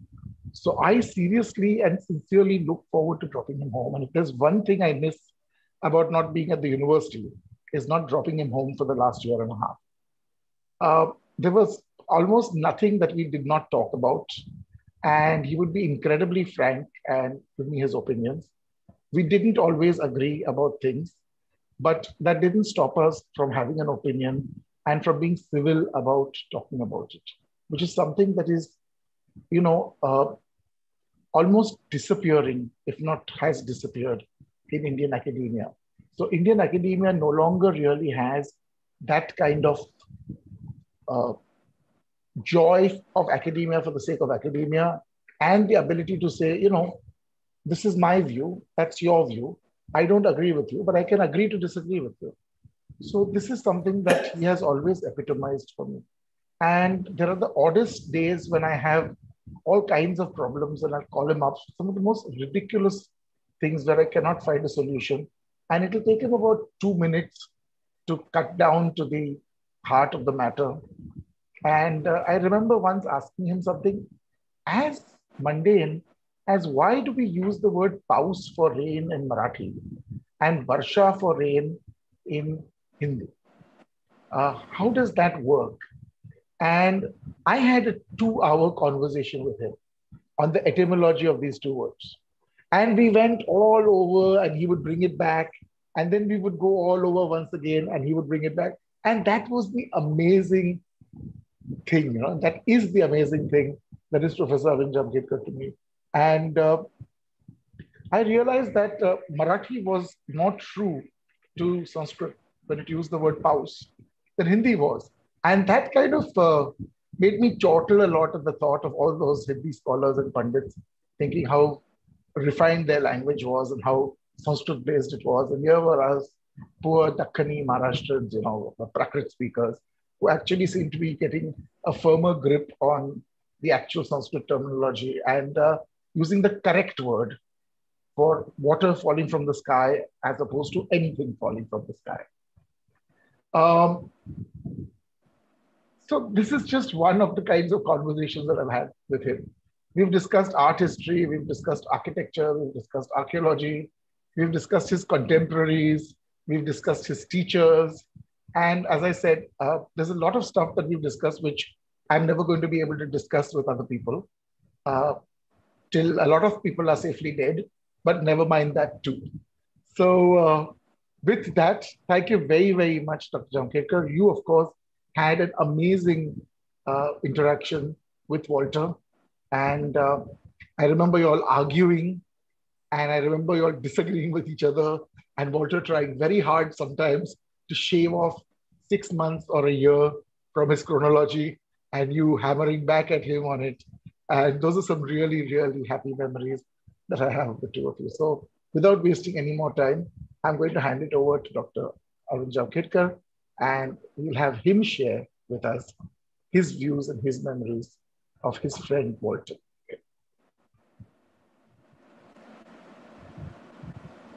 Friends, I must first of all say one thing, and that is that it was wonderful to hear Dr. Geri Malandra. I remember I first heard her when there was a conference in Varanasi, and the topic was epigraphy and art history. There, she gave a very succinct account. I think the revised version we heard later on about what exactly was the bibliography of the Ajanta case. She's so meticulous, and with her lecture, now all those memories wherein we had discussions about chronology of Ajanta with Walter, and she has put all those things in a very logical, analytical, and at the same time, a wonderful way. So my all great compliments to her for keeping that energy to go through all those 7 volumes and giving a very short time all that was mainly concerned about his methodology, about his way of arguments, about his way of trying to understand the opinions of his critics. Knowing Walter was not in a way an accident. You see, I happen to be a friend of Suresh Jadhav, who was his research assistant. And we used to joke between ourselves many times amongst ourselves that, well, he is the richest research assistant in the country. Because at that time, he used to get something like $250 per month. And that was really a great thing. It was actually Suresh who took me to Ajanta after I had visited it in 1960, immediately after my post-graduation. And Suresh took it in his mind in 1965 that I should accompany him. And probably at that time, I might have met Professor Walter Spink. But that must have been very casual because then I was a student of, you can say, the practical studies. I didn't have any initiation whatsoever in art history. And therefore, our real acquaintance started probably after 1977, when I became Director of Archaeology and Museums at Mumbai. You see, it was before that I had an occasion to be in Netherlands and receive, you can say, my initiation in art history. At that time, I was forming those ideas because till then, I was simply, up to 1971, I had taught iconography. I didn't know much about, and I still don't claim that I know much about architecture and sculpture and other things. But my own interest in Vakataka started after knowing Walter, probably attending 1 or 2 of his camps. I realized that, well, there is something like a connection between the 2 Vakataka branches. As we know, the creation of Ajanta was connected with the Vatsakulno branch or the Washim branch, of which Harishena was probably the last ruler. And so when we see Ajanta comes out as though a very wonderful bouquet of flowers, and we don't see any process in between. So development of Ajanta looked like that. It was the flowering of the art, you see. And one amazed how such a thing happened. There were so many theories which were given about Ajanta.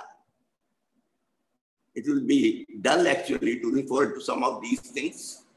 But then Ajanta was dated to something like 8th century AD by some early scholars, simply because of the confusion or not clear understanding of the name of Devagupta, who was supposed to be the father of Prabhavati Gupta, wife of Pravarasena II, the famous ruler of the Eastern Vidarbhas. I won't go into that. But then there must have been some connection, I thought. And my first, you can say, reaction, or you can say undertaking, was the sculptures at Pune. When I discussed with Walter, he said that he doesn't take them to be really the creation of the Vakatakas. It is probably a post-Vakataka phenomenon. But then he said that, well, you study those things and try to understand the things from your own point of view. I published about 3 or 4 articles trying to understand the sculptures at Pune. The main theme was that, well, Prabhavati Gupta, who was the daughter of Chandragupta II, that is Chandragupta Vikramaditya, was a Parama Bhagavata, a devotee of Lord Vishnu, or really to say Narayana. And it was she who must have constructed the temple at Pune, which again Professor Mirashi thought that Pune is nothing else but Pravarapura, which was one of the capitals of the Vakatakas. In fact, Professor Mirashi explained that, well, the main capital of the Vakatakas, rightly, and its name was Devadana. Then, because they had to shift their capital, Prabhavati Gupta must have remembered Rama and his association with Ramagiri, which is very much nearby Nandivardhana or Nagardan, where the capital was. And when the capital shifted, she erected this temple. We won't go into the details of what is the date of the temple at Pune. But then he intended to say that, well, it must have been something like 450 AD, up to the time which Pravarasena II, he ruled. It was in fact before the end of his rule that Prabhavati Gupta died, so it must have been somewhere between 400 to 430, according to him. This is just to tell you how I got interested in the art of the Vakatakas. When I started visiting the Ramtek Hill, and I used to take students to the Ramtek Hill, and I used to try to explain them, because that was the place where 1 or 2 images which were identified as of the Vakataka period. Professor Mirashi said that even though it might be a bit late, but the Varaha Mandapa definitely has an image of the Vakataka period, though of the late, you can say, section of their rule. In Vidarbha, which started from something like 250 to 500 AD. Then when I started trying to analyze some of the features there, these temples were branded as a creation of not very recent past, you can say. Not very recent past. They were supposed to be the creation of the Bhoslats. In fact, Begler, who visited those temples, he opined that these are of the Maratha period. It was because of my visits to Ajanta and also my discussions whenever it was possible, I learned to know what exactly is the Vakataka sculpture or something like that. And therefore, when I started comparing some of the figures which were there on the door frames of the temples, like Narasimha temple and the Ugra Narasimha temple, then I realized that there is a lot of similarity. And therefore, in 1983, when we had already completed, we were starting our conservation work there, I wrote a paper in a seminar organized by Anantacharya Indological Research Institute, wherein I said that these temples might be of the Vakataka origin. It was very difficult to make out what exactly, and I don't blame the other scholars because many scholars had visited that, Professor Krishnadeva, then Professor Deshpande, then Dhaki, and then Dhaulikar for that part, because he had served there for at least 2 years and written on some of the objects from Pavana. But all of them were misled because of the whitewash which was there on those temples. You see, Bhoslas, when they started on their campaign to Orissa, their first camp was at Ramtek. Bhoslas were, the Bhoslas of Nagpur were great devotees of Rama. And there is a temple which is associated. It is called the Lakshmana temple, and it is associated with the Yadava period. So he wanted to worship that image there, and he made a vow that if we become victorious in our campaign, then in that case, he will renovate all those temples. And as a part of that renovation, the temples were plastered from inside. There were brick walls which were introduced in the interior of the temple and on the windows. So most of the features, they were completely lost. And in last something like 200 years, because very religiously all these temples were whitewashed every year. When we removed the encrustation, it was about an inch thick. For 200 years, they were plastering all the time. There was another thing which was there, and that is the image of Narasimha, Kevala Narasimha as it is called, that was bedaubed completely with vermilion because of a strange practice which was there. It is a belief among the people around Ramtek and all over, you can say, Vidarbha, that temple is very famous, that if you make a vow at that temple, then you will be blessed with a son. And as a part of the completion of the vow, they will bedaub the whole image, which was a huge image, with sindoor.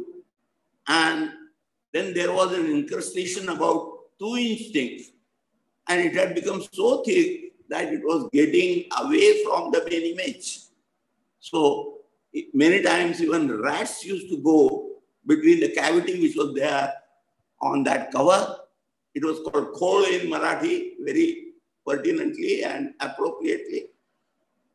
So we removed that particular thing and realized that, well, it was a beautiful, one of the most beautiful images which one could encounter. And then we found out that the temple had altogether different, its shikaras were no more there. And that has happened in the case of many of the temples of Gupta period in Madhya Pradesh. So it was no wonder. We wanted to remove the incrustation which was there in the form of the lime concrete. But the engineers warned us that, well, if you do that, the temple might fall down. It is so thick and it is so strong that, well, if you remove that, the temple might be in danger. What I mean to say in short, that after these discoveries, naturally, Walter was very happy to know about it. And we made a trip of Vidarbha. We visited some of the sites there, and then he was very pleased to know about all these things. And then we started discussing about as to what must have been the period of these. Obviously, these temples of Vidarbha were definitely anterior to the creations at Ajanta, because they were associated with a king of the other branch, of course, but who ruled from something like 425 to 450, whereas Harishena, who was mainly responsible for the later phase at Ajanta, was definitely not before 460. That was also proved because of another inscription which was found near the capital, and on that, his Seborara inscription, as it is called, and that was of the time of Devasena. On the basis of that, we could decide about the time of Devasena also, and he was definitely later than these temples. The inscriptions also proved, we discovered an inscription also, which very clearly said that the temple was Prabhavati Swamin. The image there was called Prabhavati Swamin because it was in memory. Earlier I had thought that it was made by Prabhavati herself, but rightly, as some of the scholars showed it to me, that it must have been done in memory of Prabhavati Swamin. Prabhavati Gupta, by her daughter. The debate is still going on, but then definitely the king at that time was her son, and he gave some donations to the nearby things. This made us, in a way, more, you can say, more and more inquisitive about the Vakataka art in the eastern Vidarbha. I forgot to mention about one thing, that before I joined as Director of Archaeology in 1977, it was my fortune to take part in the excavations. And when we excavated at Mandar, we got wonderful remains and about 18 to 20 sculptures which showed affinity with the Gupta sculpture. And from the study of these, again, we could say that probably it was even a generation earlier than the remains which were there at Ramtik, because they probably belong to the period of the father of Pravarasena, who must have ruled for a very short period from 395 to 400. And therefore, there were sculptures which were even for the earlier period. So Walter was more and more happy because then there was so much of material which was coming for comparison, and we could get the benefit of his from his discussions about as to how to come to a proper estimate about the time. Walter was very particular about these things, and therefore the excavations which were conducted at Mandar in 70s, that is before I joined the Department of Archaeology, a lot number of sculptures were there. These were from the earlier generation, you can say roughly from something like 400 AD. Same thing was about the Nagara excavation also. Nagara excavation was another thing wherein probably it could be dated according to Dr. Dhaki, Professor Dhaki, that well, it can be dated to even the early part of you can say later part of the 4th century and early part of the 5th century. So there were these lot of remains which were coming. And therefore, it was because of these that Walter had made it a point that he would invite every time in his camp so that I should participate there. And he used to make it a point that I should give a lecture on the art of the Vakatakas of Eastern Vidarbha, so that we can understand it better now. Why all this, when I'm describing all these things, somebody might wonder why I'm talking about all this art of the Vakatakas which was there even earlier than that which we find at Ajanta. You see, there was a debate as to what exactly was in what category the art of Ajanta and art of the Vakatakas can be put in comparison with the art of the Guptas. The Gupta art is taken to be Professor Dr. Geri has already made a reference to the work by Joanna Williams, who has done a very exhaustive study of the art of the Guptas, and as she calls it, the art of the main kingdom and the art of the allied people. So, and it is very interesting because of this query about as to what exactly was the relationship between the art of the Eastern Vakatakas, as we can call them, or the Nandivardhana Vakatakas, that what exact role was there. The things were becoming clear in a way, you can say, because of the work which was done at Mandal, or for that matter at Ramtek, that there was something like a connection between the early art of the Vakatakas and the early art of the Guptas. There are so many features, say for example, the Gana figures and other things which were there. They showed some contact, that there is some common basis on which, or the inspiration from which, it might be Shilpa text, it might be ideologies regarding, you can say, a particular form or something like that. And there was some relationship. And it was quite a very good relationship, a very close relationship. All this was very important because then the evaluation of Ajanta, which was there earlier, say for example, it was said that, well, Ajanta is not at all part of the classical art.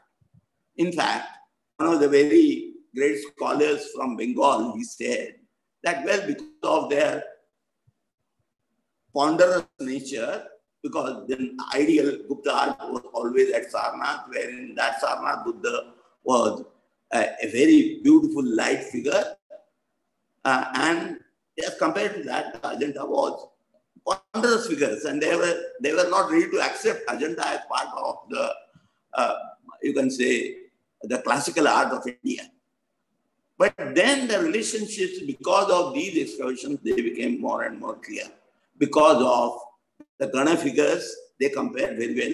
There were certain features like, for example, when the image of Parvati is there, that Parvati image, and some of the images which we find at Devgarh and other places, they were very much similar.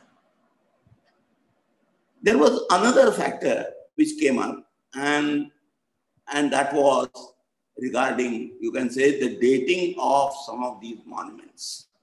As I said, the monuments at Ramgiri or Ramtek, they were definitely of the earlier period, anterior to those at Ajanta.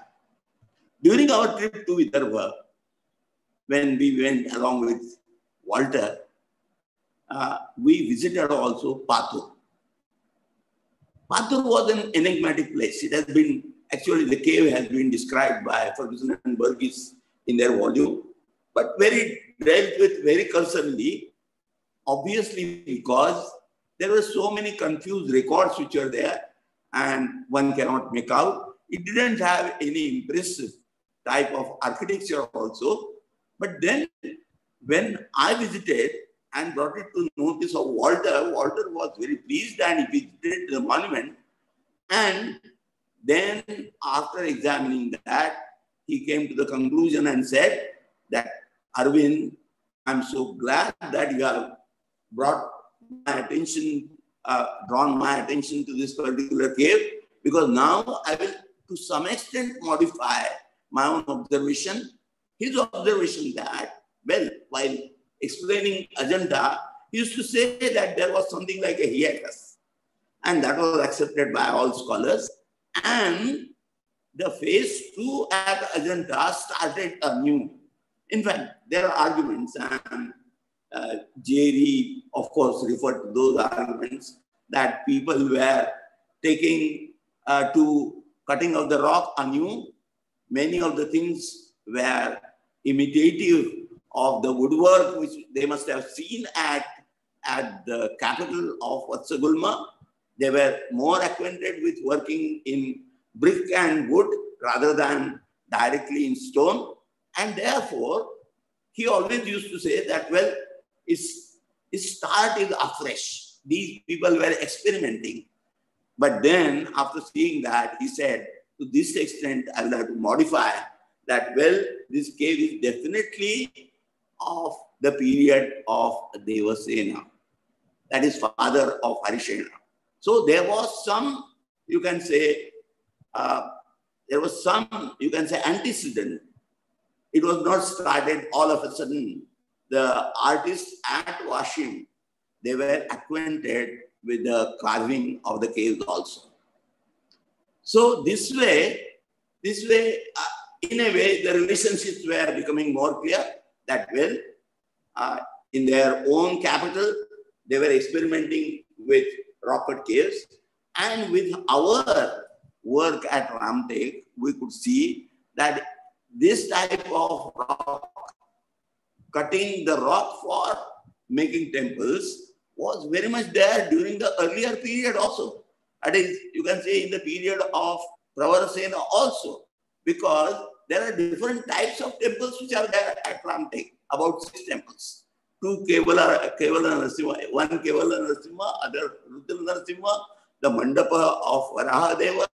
But there was one temple which was called the Gupta Rama temple, where we had located an image, a beautiful image, though whether a beautiful image of Vishnu, which was lying outside, and that was a structural cum cave temple. So the activity was there, very much there in the earlier generation also. I'll be referring to this particular problem later on, again, when I will have occasion to refer to another topic which was very relevant from the point of view of our studies and my being acquainted with Ajanta. As I said,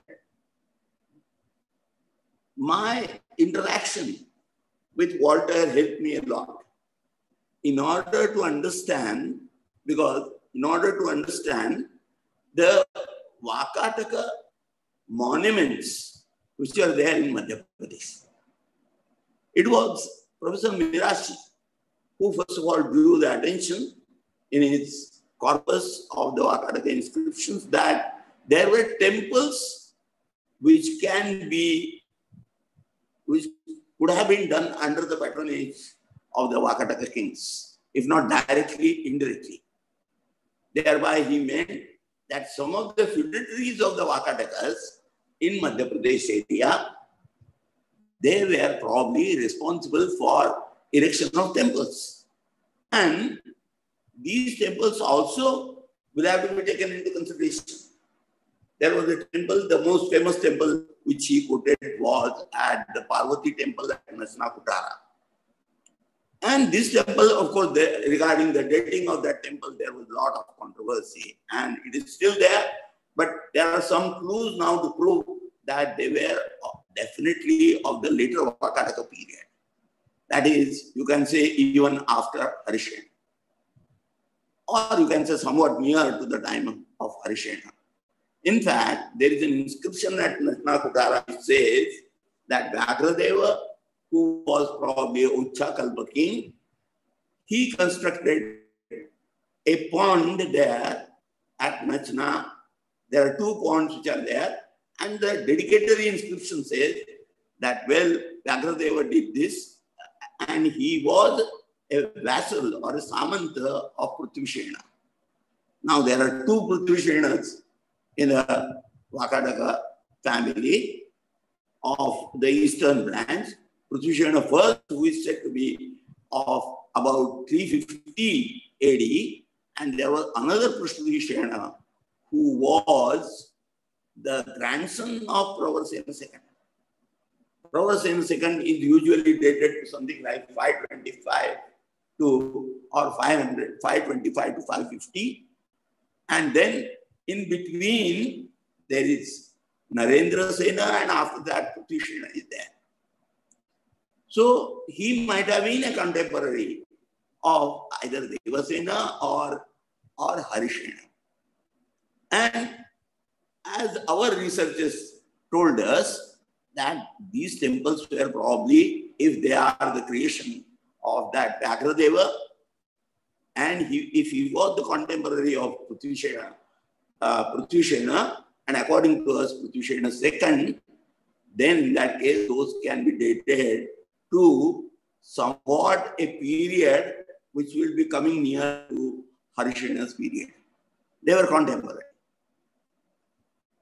Now, there were other temples also, meaning there are, in fact, Walter has discussed about some of the doorways, and on the basis of that analysis, he has tried to show the relationship between these, some of the creations of these feudatories of the Vakatakas and you can say the mainstream at Ramtek and then at Ajanta. So our interests were coming together like this. There was another thing which came up, and this is the dating of these temples and trying to understand what exact relationship was there between the Guptas and the Vakatakas. The Guptas, after you can say, after the famous king, Kumara, who was succeeded by Skandagupta, and people usually say that the Gupta art is on its, you can say, decline. And because of these researches which we carried on in Madhya Pradesh, as also in eastern Vidarbha, in a way we're happy to say that what Walter observed about the Gupta art, he said that, well, its best period, the peak period, was Ajanta. Because it came the last and that was the best piece. And therefore he used to fondly very say that, well, Harishena was the most powerful and the most powerful king in the contemporary world, and the best art was produced in his time. During the period of the Vakatakas, as that you can say to some extent at Ramtek, and then later on at Ajanta. So that part also could be many times was a part of our discussion when we visited such type of monuments. I would like to refer to, I won't go into the detail. In fact, Geri has referred to those things. And that is regarding the, you can say, precision in chronology which Walter brought about. In fact, it was because of that precision that we were in a better position to date our monuments and understand them in a proper perspective.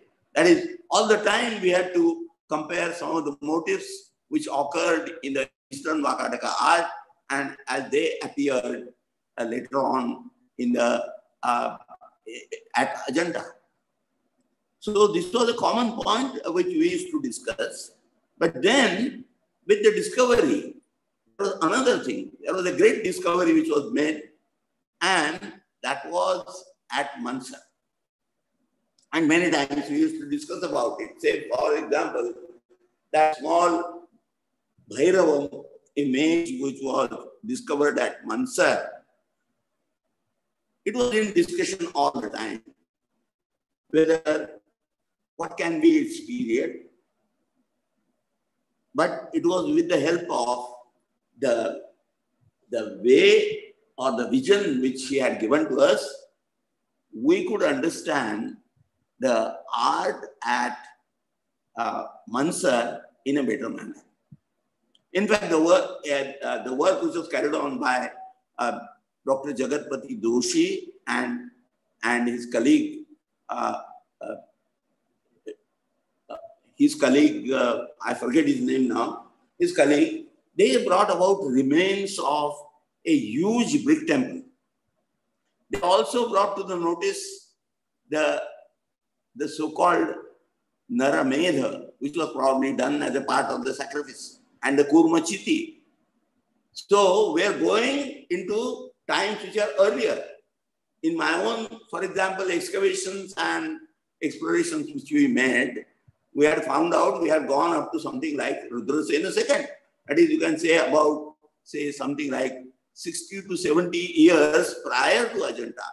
But now with these discoveries, people claim that we can go to the times of Pravarasena I, who was the eponymous first king of the eastern branch, and he was supposed to have 4 sons, and they established their own kingdoms. That is how it has been told in the Puranas. And we know only the 2 dynasties or the 2 branches, one from, you can say, Vatsagulma, and the other from Nandivardhana. But then Mansar told us that, well, if Vakataka art is to be understood, then we still can go back to the times of something like 300 AD. That is how it was important from the point of view of the understanding of the Vakataka art. These huge remains which are located on the Mansar hill, they showed altogether a unique style of architecture. It was a natural hill, was used as, you can say, the basement of a temple. So there were so many small shrines which are located around that temple. And the proportions must have been very huge. In fact, more than what we had discovered at Nagra. Nagra was something like 26 meters by 44 meters. That Nagra Shiva temple was like that. Unfortunately, the upper portions were, you can say, totally gone. But then we realized that the earlier Vakatakas used also brick as a very popular medium.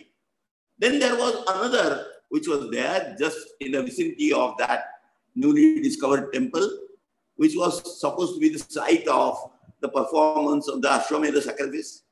Those are the remains, brick remains, palatial, of a palatial complex, which is very huge. And this way, it gave a totally new dimension to the understanding or to the probe of the Vakataka art. So here we will find, and therefore, all the time I can tell you that, well, when I tried to understand as a student, and first of all, as a person who carried on those explorations and excavations, because we excavated the site at Nagra, then also we excavated at Vivekanandapur, and we excavated at Vatsagulma also. Unfortunately, some of those things were not in that good shape as they were at Mansar. But at the same time, the extent of the Vakataka art view and the methodology which was provided by Walter was very much useful for us, even in the understanding of these structural temples and the sculpture. Why I say this, that when we used to discuss, and I showed in one of my lectures some of the new things which came up at Mansar in the excavations conducted by Dr. Jagatpati Doshi, we realized that that great sentence which was quoted by Geri Malandra was that, well, with the help of our history, we can reconstruct history. In fact, there is a lot of discussion and debate about the exact relationship between the last generation of the Eastern branch, he being represented by Prithvi Sena II, son of Narendra Sena, who was in turn son of Prabhavati Gupta and who was son of Pravar Sena. So there were three generations and monuments connected with these three generations. And again, beyond that, you can say Rudra Sena II. So Rudra Sena II will start from something like 390 AD, and the things ended practically with something like 500. And Pravar Sena, you can say the remains at Paunar can be, according to me, going to that last phase. It was insight which was given by Walter Spink, and his understanding of the relationships between the two dynasties, that, well, Prithvi Sena was ultimately the Prithvi Sena's empire was ultimately taken over by Harisena himself.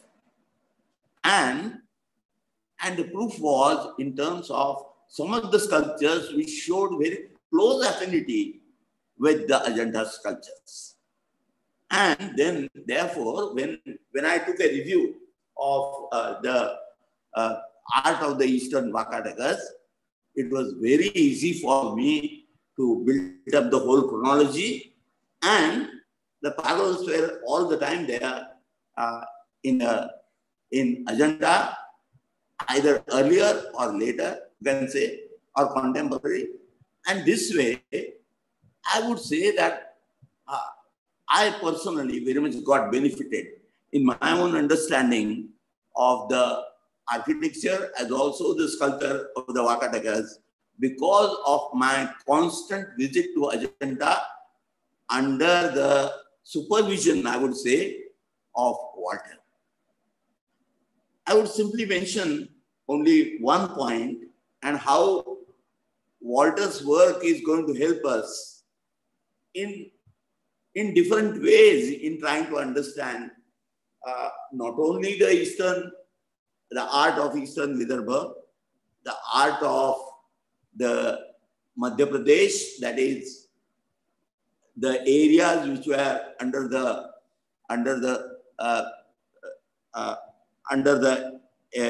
empire of Harisena. This comes to my mind because then we're encouraged because of these studies to study in detail some of the rock cut architecture. Now the rock cut architecture has got some common points between Ajanta, and there is a different type of rock cut architecture or the caves which are to be seen in Vidarbha area. A very marking or distinct example being the caves at Vinjasan and at Gaurara near Bhandak. Now those caves, they look very natural caves. The sculptures which are there, they show clear affinity and they distinctly show that they were of the Vakataka period. In fact, excavations which are carried on by later on by the Department of Archaeology, they showed some images coming up of Nagas and others, and they very clearly showed the affinity. But then, say, the caves at Gaurara, the cave at Vinjasan, it showed again some affinity with the Ajanta caves because the cave at Vinjasan is a Buddhist cave.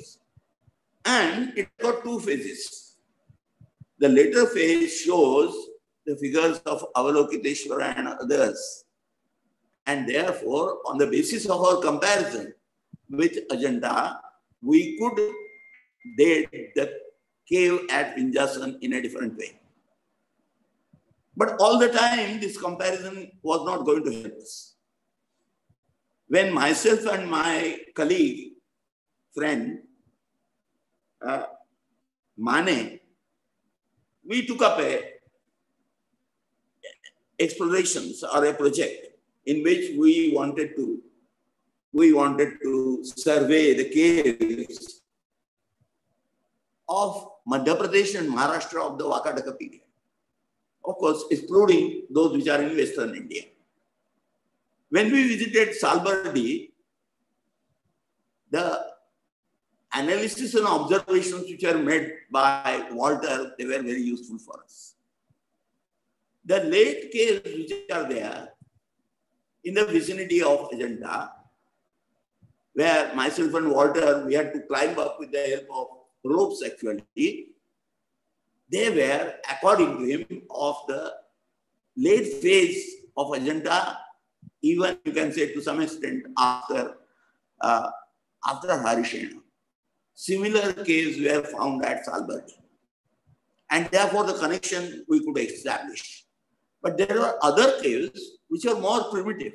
The cave at, for example, at Bandak, wherein the exterior was not at all similar. In fact, the cave at Vinjasana also had totally, it is an astagal cave, and it doesn't have any similarity whatsoever with the art of Ajanta or the, you can say, urban art of the Vakatakas which are there at Nandivardhana and other places.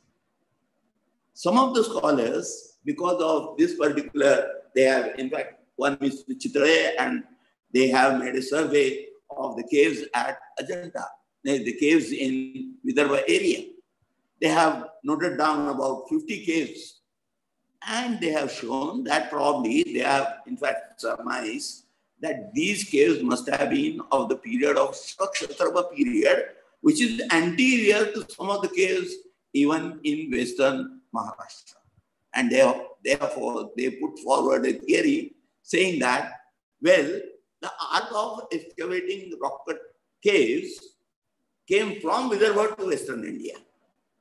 But with, again, you can say our close association with Walter, we could understand that, well, some of the caves definitely were similar to those which are found in the vicinity of Ajanta caves.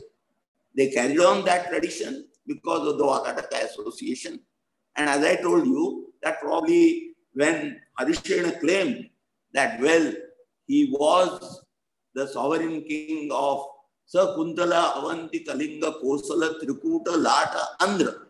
So all this region came under the power of Harishena. And therefore some influences must have been there. And as we realize, say some of the late sculptures from Mansar, similarly some of the late caves in Salbardi area, they were definitely had some contact with Ajanta, and therefore they can be safely dated to the last quarter of the 5th century AD. But then, when we analyzed all these things, we found out that these different types of caves which are claimed to have been excavated during the period of the Shakakshatrapas, they are probably remnants of the caves which were carved out by the tribals in that area. In fact, their antiquity can go back to the megalithic times.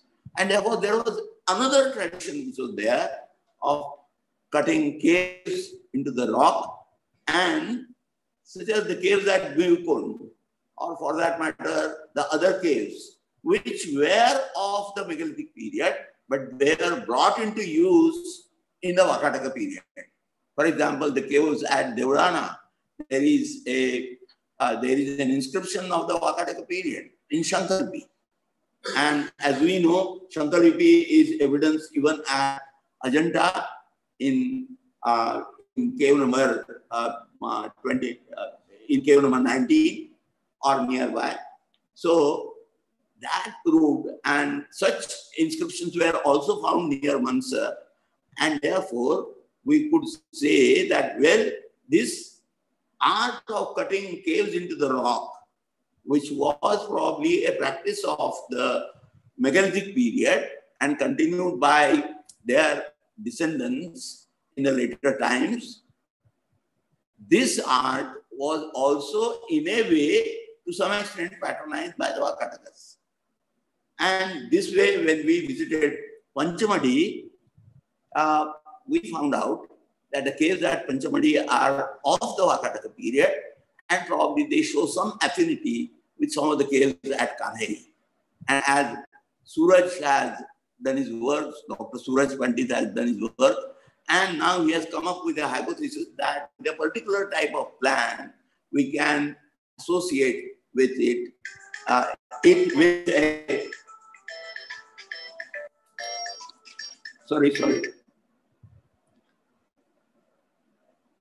associate it with a particular sect also. This particular aspect was also useful because when Marilyn Lees, she analyzed the case at Kanheri, and later on,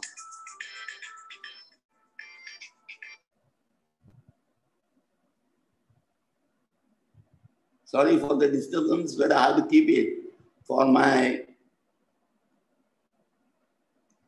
connection. So we'll find that in a way the type of analysis which Marilyn Lees had done, Dr. Suraj Pandit has improved upon it, and he has tried to establish, you can say, a revised chronology can be there. A revised chronology which can be there. And we could use those, you can say, findings and observations in our understanding of the caves at Sitamarhi. In conclusion, in fact, I would have liked to refer to his contributions which were there in the form of the interpretation of the Dashakumara Charita, which is very much relevant to understand his short chronology. But I won't go into that. But let me say that whatever work myself and my colleagues, and later on some other people also, they did in Eastern Vakataka region, the methodology which was created, the way of trying to understand the interrelationship between the various motifs and architectural members and others was mainly, at least in my case, I can very well say, and in the case of all the colleagues who worked with me, our source of inspiration was Walter Spink. And today I am really very happy to join this. In fact, I would have liked to illustrate my lecture with slides. In a way, I can say that it was not really difficult, but as I was very much engrossed in other projects which we are working hard upon, and we are coming to at least fruition of bringing about a volume very shortly. I agree, but Mugdha so many times asked me, are you going to illustrate with your lecture with slides and a PowerPoint? In spite of my wish, I could not do that. I thought that this was the occasion of paying not only homage to the great scholar, a great friend, and many times rightly said, he was not only a friend, a guide, but also a philosopher. And as rightly pointed out by Dr. Malandra, his methodology is definitely going to help us in our future understanding of Vakataka art as a whole, not only Ajanta or the surroundings and the things nearby, but also, you can say, the whole of Eastern Vidarbha as also Madhya Pradesh. And the more and more we try to understand his theory, we realize that some of his findings people might later on, and he also openly said that you may change it, but not much, because of the wonderful methodology which he has developed by dedicating his complete scholarly life to Ajanta. So I'm very glad to pay my homage to him, and thankful to the organizers, Mugdad and Kurush and others, for giving me this opportunity of sharing some of my thoughts with you. Thank you very much. Thank you so very much, Professor Jamkhedkar. As usual, I don't think we missed any of the slides in just listening to you. And it's always such a pleasure to listen to you. And this was so personal on so many different levels. And of course, his contribution to scholarship, and purely looking at it in a completely out of left field kind of way, you know. I mean, the way he stormed the traditional bastions of scholarship in art history and the chronology of art history. He was like a runaway train, you know. And especially if you follow some of this early work that he did, and Mirashi and others, and their disdain for this Johnny come lately American, and who does he think he is? And then at the same time, not really being able to refute what he said. And that is where Walter, I think, must have picked up steam even more, because he realized that they couldn't beat him.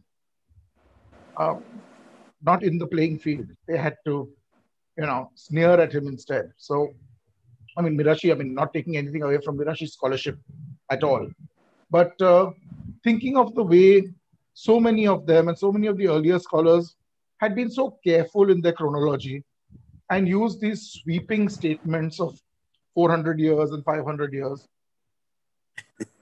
I really had serious issues with Walter about not identifying, maybe strongly enough, the Hinayana monasteries at Ajanta. I had a bit of an argument with him, and he said, you know, cave number 10A is an unfinished Hinayana monastery. I said, you cannot have two finished Hinayana caves that are Chaityas and not have Hinayana monasteries. Definitely the Hinayana monasteries have been reworked. And that surprisingly does not come through in Walter's work. Maybe you can comment on that, Dr. Jamkhedkar, but at no point does that really seem to feature. No. Walter was very much concentrated on the later phase, you see. But many of his observations regarding, say, for example, the paintings which are done in the Hinayana caves or the Chaitya Grihas, that is very important to understand that. Not only that, the way he understood that how people, there must have been something like a division, you see, between the priest who was sitting there and the persons who visited, and the type of understanding, or he had very wonderful observations. Say, for example, the paintings which are made on the pillars of, from there he made so many observations regarding the painters who must have come from different places. I'm in a way tempted to bring about the topic of the bronzes from Ramtek. And when we had discussions about that, for example, the Ramtek bronzes, those were Buddhist bronzes, you see, and their parallels were in something like UP. And some of the scholars very hurriedly said that they must have come from the Gandhar area because of certain faults or something like that. But then through our discussions, we could understand that the Buddhist bhikshus were moving from one place to another.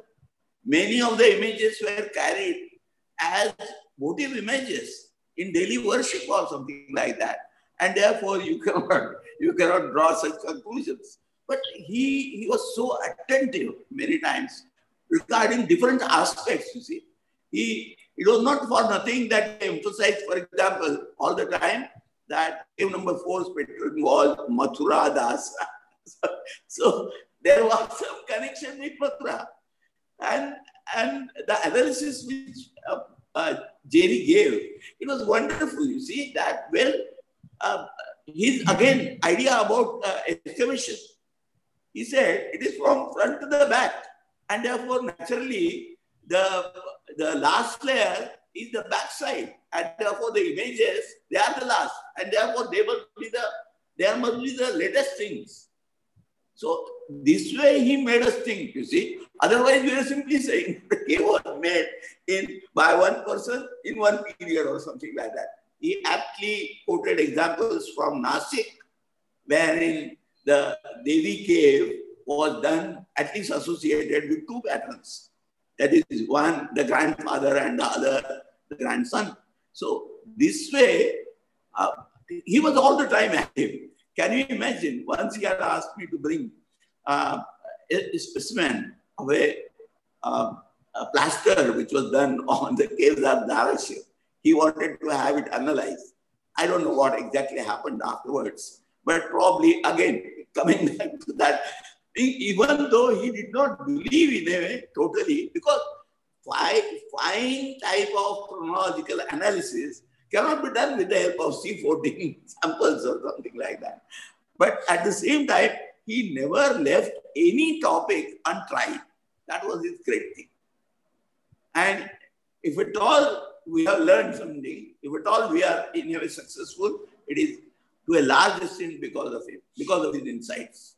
All the time, conversations with him were wonderful, full of insights. Okay. Geri, would you like to add to that?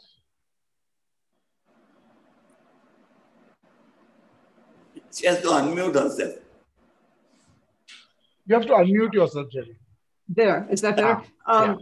I don't know how I can possibly add to anything that Dr. Jamkhedkar has said. I mean, he's given us a whole seminar on Vakataka archaeology and history and art history, but I will say, just on the final point, Ajanta history and development is about the Vakataka Mahayana aspects of Ajanta. However, in volume 3, Arrival of the Uninvited, which is about the intrusions, he does address any changes to the Hinayana caves that were made under Vakataka auspices. So it would speak at least indirectly to the question of, how does he view Cave 10, for example? He looks at it, I think it's fair to say, through the lens of Vakataka history. He isn't trying to go back and rewrite the history of the Hinayana caves. May I tell you that I could understand the work of Schlinglov better because of my association with Walter. Yes, I would agree. Schlinglov is very difficult to read. Having never met him, I wouldn't know whether he's easier to speak to, but incredibly difficult to read. I agree with you. Having studied under Walter, then builds a bridge. Siley says, repainting scheme of cave number 10 has been discussed in a very interesting manner by Walter. And yes, I completely agree with you, but I must go back to the third volume that Geri has pointed me to and have a look at it. Dharyavas says, Professor Jamkhedkar, sir, I'm grateful to have heard you speak a great deal about Dr. Spink and a lot more. Your erudite knowledge and scholarly work is an inspiration for all of us. Thank you so much, sir. Thank you, Dharya, for that. Are there any other questions for Dr. Jamkhedkar, or has he just completely blown you away as he usually does?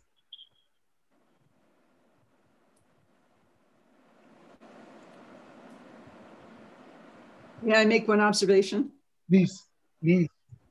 So what Dr. Jamkhedkar demonstrated is what I could only allude to, which is with Walter and his obsession, I think it's fair to say, about Ajanta. He knew a lot more. He taught about a lot of other things, but it really was kind of Walter Spink's love story with Ajanta. And what Dr. Jamkhedkar has done is to illustrate the phenomenal amount of work that he himself has led and so many other just amazing archaeologists have led and are continuing to lead to reconstruct the broader context in which Ajanta had developed. And it's easy to think of Ajanta as kind of its own entity, but it did have a context. And the excitement and the relevance for the history of Maharashtra and the history of Buddhism, the history of art in South Asia, that is being informed by the work that Dr. Jamkhedkar, his colleagues, and his students continue to do is equally unbelievable and valuable. So thank you for putting Ajanta and Walter Spink into a broader context for us today. With a pleasure. You know, Geri, the obsession that you're talking about becomes very obvious if you've done the Ajanta site seminar with him, because he does Ellora in, I think, 1 day, or is it 1.5 day? 1.5 day, because he does the Aurangabad caves in the morning. Aurangabad caves in the morning, then the first shot at Ellora in the post-lunch session where he takes you down and just does Kailash. Then he does the rest the next day. And in 1 day, it's over. And you are already blown away by the sheer amount of data and the man's understanding of the caves.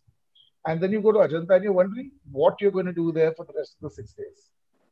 Because you're like 5 days, 5 or 6 days. You're like, he did that many caves in 1.5 days. So what's he going to do for 5 days? And that's when the fun really starts. And the magnificent obsession really comes into full force. I completely agree with you with that. I really want to hear Dr. Mugdha Karnik talk about Walter and her experiences with Walter, because we are all coming as academics from art history and archaeology. She is coming from a different perspective altogether, more as a friend of his than anything else. So I think we should have Mugdha ma'am speak a bit. Very difficult to speak about him, because he kept telling me in his last days that I don't worry, I'm going to get well. I'm going to come back there. I will be there this February. And then we will have the inauguration. And it's absolutely because we delayed it. We just couldn't do it in time before November when he bid us goodbye. But he was always talking to me on email, and he was so loving. There was an interview taken by Vinayak Parab of Lok Prabha. He spoke to him, and then he had put it in Marathi. His publication is in Marathi. So he asked me to translate it and send it to him. I did that. So he had promised me a lunch with him when he comes back here. Well, that couldn't happen.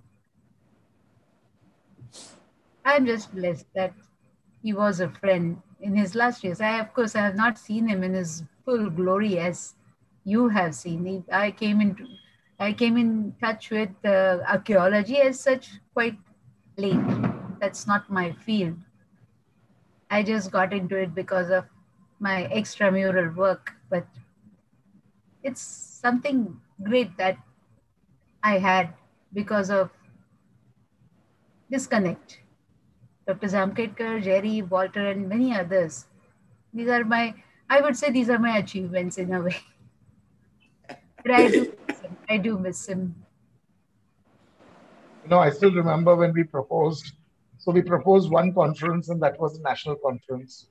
And then we proposed the second conference, and it was to be an international conference. And I remember Dr. Karnik in the beginning, when we were formulating it, being a little guarded and a little wary about how exactly we'd pull off something on the cave temples of India. And then giving us full backing. You know, once we'd made the note for the concept note and backing us absolutely to the hilt to do it.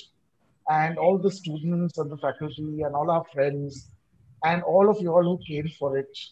And of course, Dr. Jamkhedkar, who was there as our permanent in-house guru, helping us with so many different things over there. And then, as I said at the beginning, we met Geri thanks to that. And so we're very, very grateful for the legacy carrying on in so many ways. Now, would any of our... glad that we could do this, you know. Well, in his absence, but we had a good meet. And really, I'm so thankful for Geri's address and Jamkhedkar's. It was really, I mean, Geri just, you know, opened up what he did about Ajanta. It should really be a paper. Dr. Jamkhedkar, well, definitely, I promise. I'm really sorry I couldn't show you the illustration. Right. He doesn't. I was altogether in different mood. No, I will do that. I will do that. Okay. Because his immense contribution to understand the art of Madhya Pradesh and Eastern Vidarbha. Great, great idea. No, I really love the way Shailendra summed up Geri's entire session by saying what a remarkable overview. Yeah. I mean, that was what Geri did. It was a complete, comprehensive academic overview. We shouldn't have put a limit of 60 minutes to her. We could have started. Well, any one of these topics, not me personally, but the topics that we addressed are worthy of a seminar or a full lecture on their own. And so I don't know about Dr. Jamkhedkar, but for me, 60 minutes seemed like a lot of time. Very difficult to try to distill some of the key elements, not all, but some of the key elements. Geri, has there ever been many parts? Yes, yes. Geri, has there ever been a seminar of his PhD students? On? I don't know. Just a seminar with all of Walter's PhD students. Yeah, I'm not sure. I saw that Anne Sheftel was. I don't think she's with us anymore right now, but perhaps she would know since she was one of his students. She was a graduate student. I don't know. Yeah, it would be fascinating to have all of the PhDs under him talk about their work and how they see their work now, so many years later, You understand, I was not his student. I mean, I was a student. No, you were his student. I studied somewhere else, so I'm not directly in that circuit. And as I did confess, I went off the path for decades. So I've not been so involved directly. I love the dark side reference. Oh, yeah. No, but as a Zoroastrian, I completely dig Star Wars because of this. Star Wars is all about Zoroastrianism, the light and the dark. Giving a good suggestion, Dr. Jamkhedkar. That's for you. His work on Krishna. Yes, it was a wonderful. May I tell you now that you see, Dr. Somaya wanted me to approach Walter and ask him to give a lecture. So when we were discussing between ourselves, he said, Arvind, I've been talking on Ajanta all the time, but then I knew about his passion about Krishna. May I tell you, the way he analyzed the whole thing, he was better conversant with the religious background than many of the scholars who study in India. And the way he understood the development of the Satvata cult, or not exactly the way I understand, for example, a Sanskritist will understand. But the way he was explaining the whole thing, it was wonderful. Actually. It was more than about 2 hours he talked on Krishna. Yeah, I know that these lectures were. I don't know. Sorry. I don't know. They must have recorded. I would request our Mrs. Rai to share it with us if it is there. I know that these lectures were very, very well known. And I do think at the very beginning when I talked about his poetry and his participation in this annual meeting of people who worked on poetry and dance and art, I think that informed his work on Krishna Radha at least as much, if not more, than it did on Ajanta itself. Well, his book is still available. And maybe this audience would go look for the book and read it. Yes. Yeah. He had that lovely story of the death of Harishchandra also. Yes. Because he had that idea of, you can say through animated pictures, the whole story of Harishchandra. Somehow it could not go further, unfortunately. But I used to participate in that because then I was the only person who could explain the Shakumar Charitanam.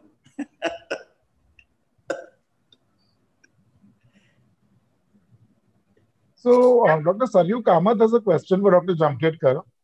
She says, when we had a history of great culture at Amravati, just 260 kilometers away, why did Ajanta focus more on painting than on sculpture?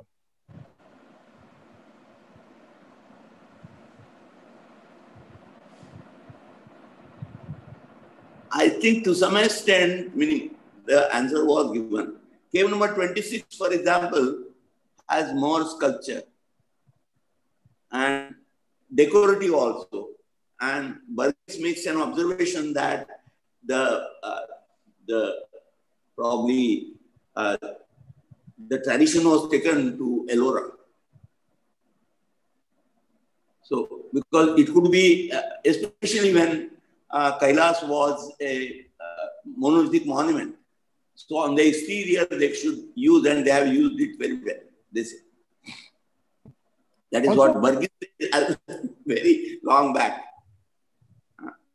Also, I think, Saryu, it is an inside-outside issue, where Amravati sculptures are exposed to the elements, and where Ajanta's caves are enclosed from the elements, and therefore painting, well, would be a better chance, of having it survive than painting the outsides of, It also something like Amravati. It also must have been because of another factor, which is in the tradition of the Buddhists, you see. Buddha did not allow anybody to paint any creatures, human beings or even animals in a vihara. So they could do it in a chaitya. So it started with that. And then later on, the commentatorial literature says, while interpreting those sections, it says that if it is concerned with the life of the Buddha, then you can portray all these things. That is why, that is why there was a complete new spurt, And this observation is made by a Buddhist scholar in his commentary in 5th century. It is not a coincidence. So this was the new opportunity which was to the artists, because you see the difference in the caves in 1213, for example. What sort of painting is there except ceiling and other things?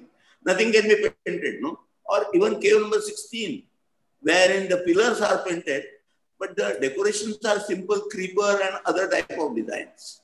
But when they got this new freedom to depict in the viharas, it flowered like anything, according to me.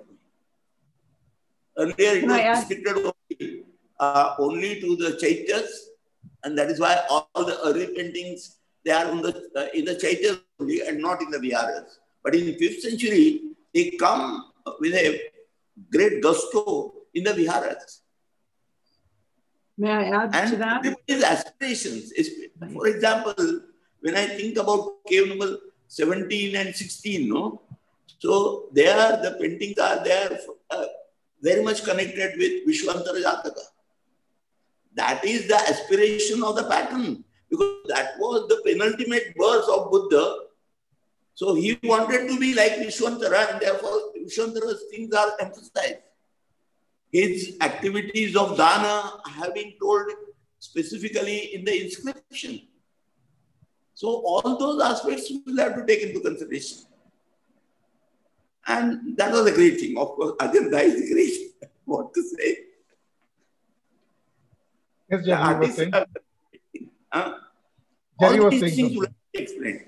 I think I will have to spend 1 or 2 years more in order to take a survey of the Eastern art and its relationship with, and Madhya Pradesh and its relationship with Ajanta.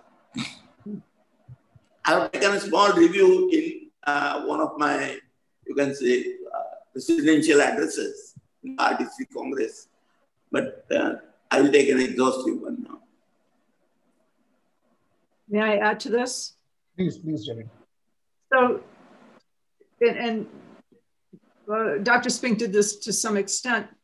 You can look at the painting from I guess I'll say an archaeological or practical point of view, and from a ritual point of view as well, and a decorator's point of view. May go without saying that painting does go faster than sculpture. And there are certainly, and I think he does prove this pretty clearly, that painting was often added at the end of the phase because there wasn't time for the sculpture. So if you accept his argument that Ajanta was a rushed project, whether you think it's 20 or 30 or 50 years, it was rushed. And so if the goal is to create a complete display of the ideas and values that are planned for that cave, painting is more expeditious. So there are the intrusive paintings, that's one thing. Then there are the paintings that were added a little earlier, which were rushed. And then there are the paintings that were part of a full program. I'd like to say, for example, the paintings in Cave 1 might fit that category, except that his argument is, if I'm trying to speak from Spink's point of view, Cave 1 itself was fairly rushed. So then there's another whole question, which I would love to get more information about. I didn't have time to dive into it because I was working on this paper, which is, he talks about Ajanta as if it is created almost out of nothing after 300 or more years, that the painters, I saw a question, was painting a higher skill? I think painting from Spink's point of view was the better known skill. And his argument is that the sculptors learned from the paintings and then very quickly developed their technique. We may or may not buy that argument. But what I'm thinking is that there are so many Buddhist sites of this period and later across Asia that do mix painting and sculpture as well. And I don't know whether the practical challenges would be the same, but mixing painting and sculpture is certainly part of Buddhist cave art across Asia, not just in Maharashtra. So it's not unusual to have them mixed. Dr. Jamkhedkar, you're looking as if you don't quite agree, but that's my observation. What I'd like to say is, Geri, I completely agree with your thing about it being faster and quicker. In fact, just think of the surface finishing. The amount of time it would take to finish stone surfaces, and how much easier it would be to plaster over them and paint on them. And, so you don't have to worry about the sculpting, you don't have to worry about the finish, you don't have to worry about the extra embellishment, and you get a lot of color thrown into it. So, I mean, that's a very practical way of looking at it. Not necessarily a very academic way of looking at it, but a very real way of looking at it. Well, there's a great deal of practicality in Dr. Spink's reconstruction of the process. And I see a comment that the ceiling in Cave 29 was finished. That's because in most cases, the ceilings were done first, and you kind of worked down and around. So, Shubha Khandekar asks, Dr. Jamkhedkar, what procedure would you suggest for getting Walter Spink's research included in the curricula at colleges and universities and ASI's Institute of Archaeology? Cave 29 is unfinished, but the ceiling is painted. Yeah. Actually, unfortunately, what has happened in the case of our college, they are so much concentrated on prehistory and protohistory that they cannot think about this. It's a complete big discipline, you see. So I think we should introduce it by having, first of all, some courses. That is the way it can be introduced. And actually, there can be a complete, you can say, paper on Ajanta itself. And so that people learn the methodology better. I have shared his translated interview with Riddhi. Riddhi will be very soon sharing it with all of you, those who have attended this seminar. If you are interested, please go through it. Yes, ma'am, I'll share it. To the email IDs, I will email it. 4 years before he departed. So if there are no more questions, I think it's been almost 3 hours that we have been at it continuously, and Geri's had to get up really early in the morning to do this. Very much for sitting all through. It was a very casual lecture, as you would realize. But you see, I thought that I should express myself. That's all. Thank you very much. Wonderful. So on behalf of the India Studies Center Trust I would like to thank Professor Malandra and Professor Jamkhedkar for coming here and sharing with us. I also really need to, even though she is the organizer, thank Mrs. Karnik for setting the ball rolling at the CMS, for bringing Walter into all of our lives in this way and bringing all of our lives together via Walter. So thank you very, very much for that. To all of you all listening in and the entire team, of course, at Institution Trust to make this happen. Thank you very much, everybody. And we look forward to more such events. Good night, good morning, good afternoon, whatever is correct. It gets very complicated with these international calls. And we'll see all of you all. Oh, let me tell you before Kurush forgets, tomorrow and day after, we will be having a program on by Dr. Kurush Dalal. He will be speaking about his excavations. And I think we have already shared the information with you. Can you share screen and show it, Riddhi, quickly?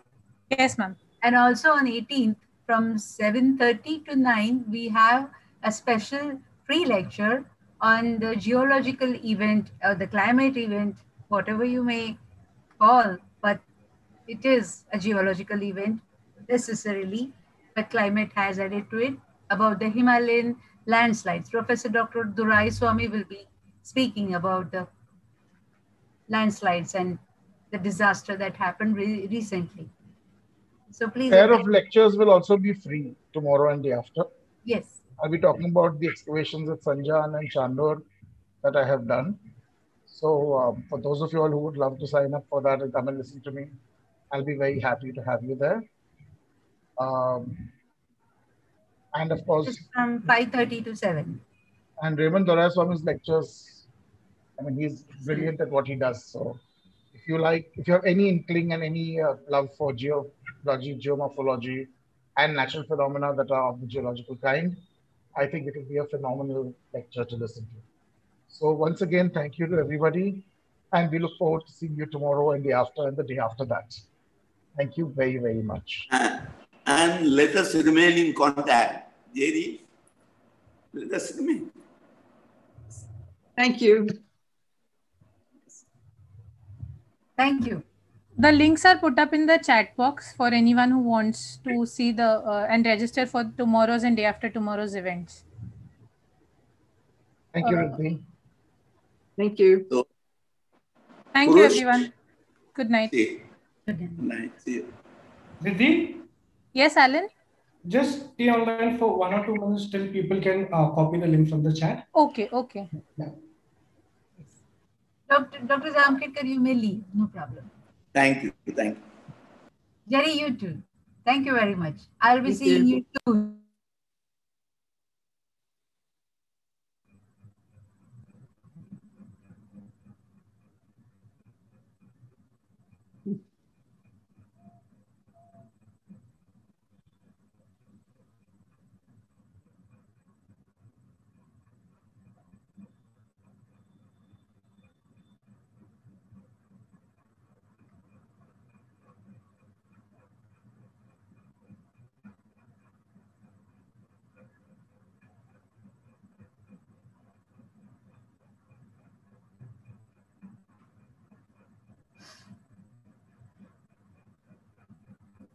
Okay, I'll leave.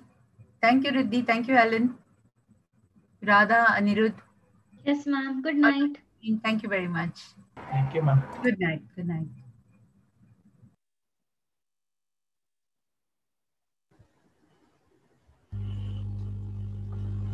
Alan, let me know when we have to end the meeting.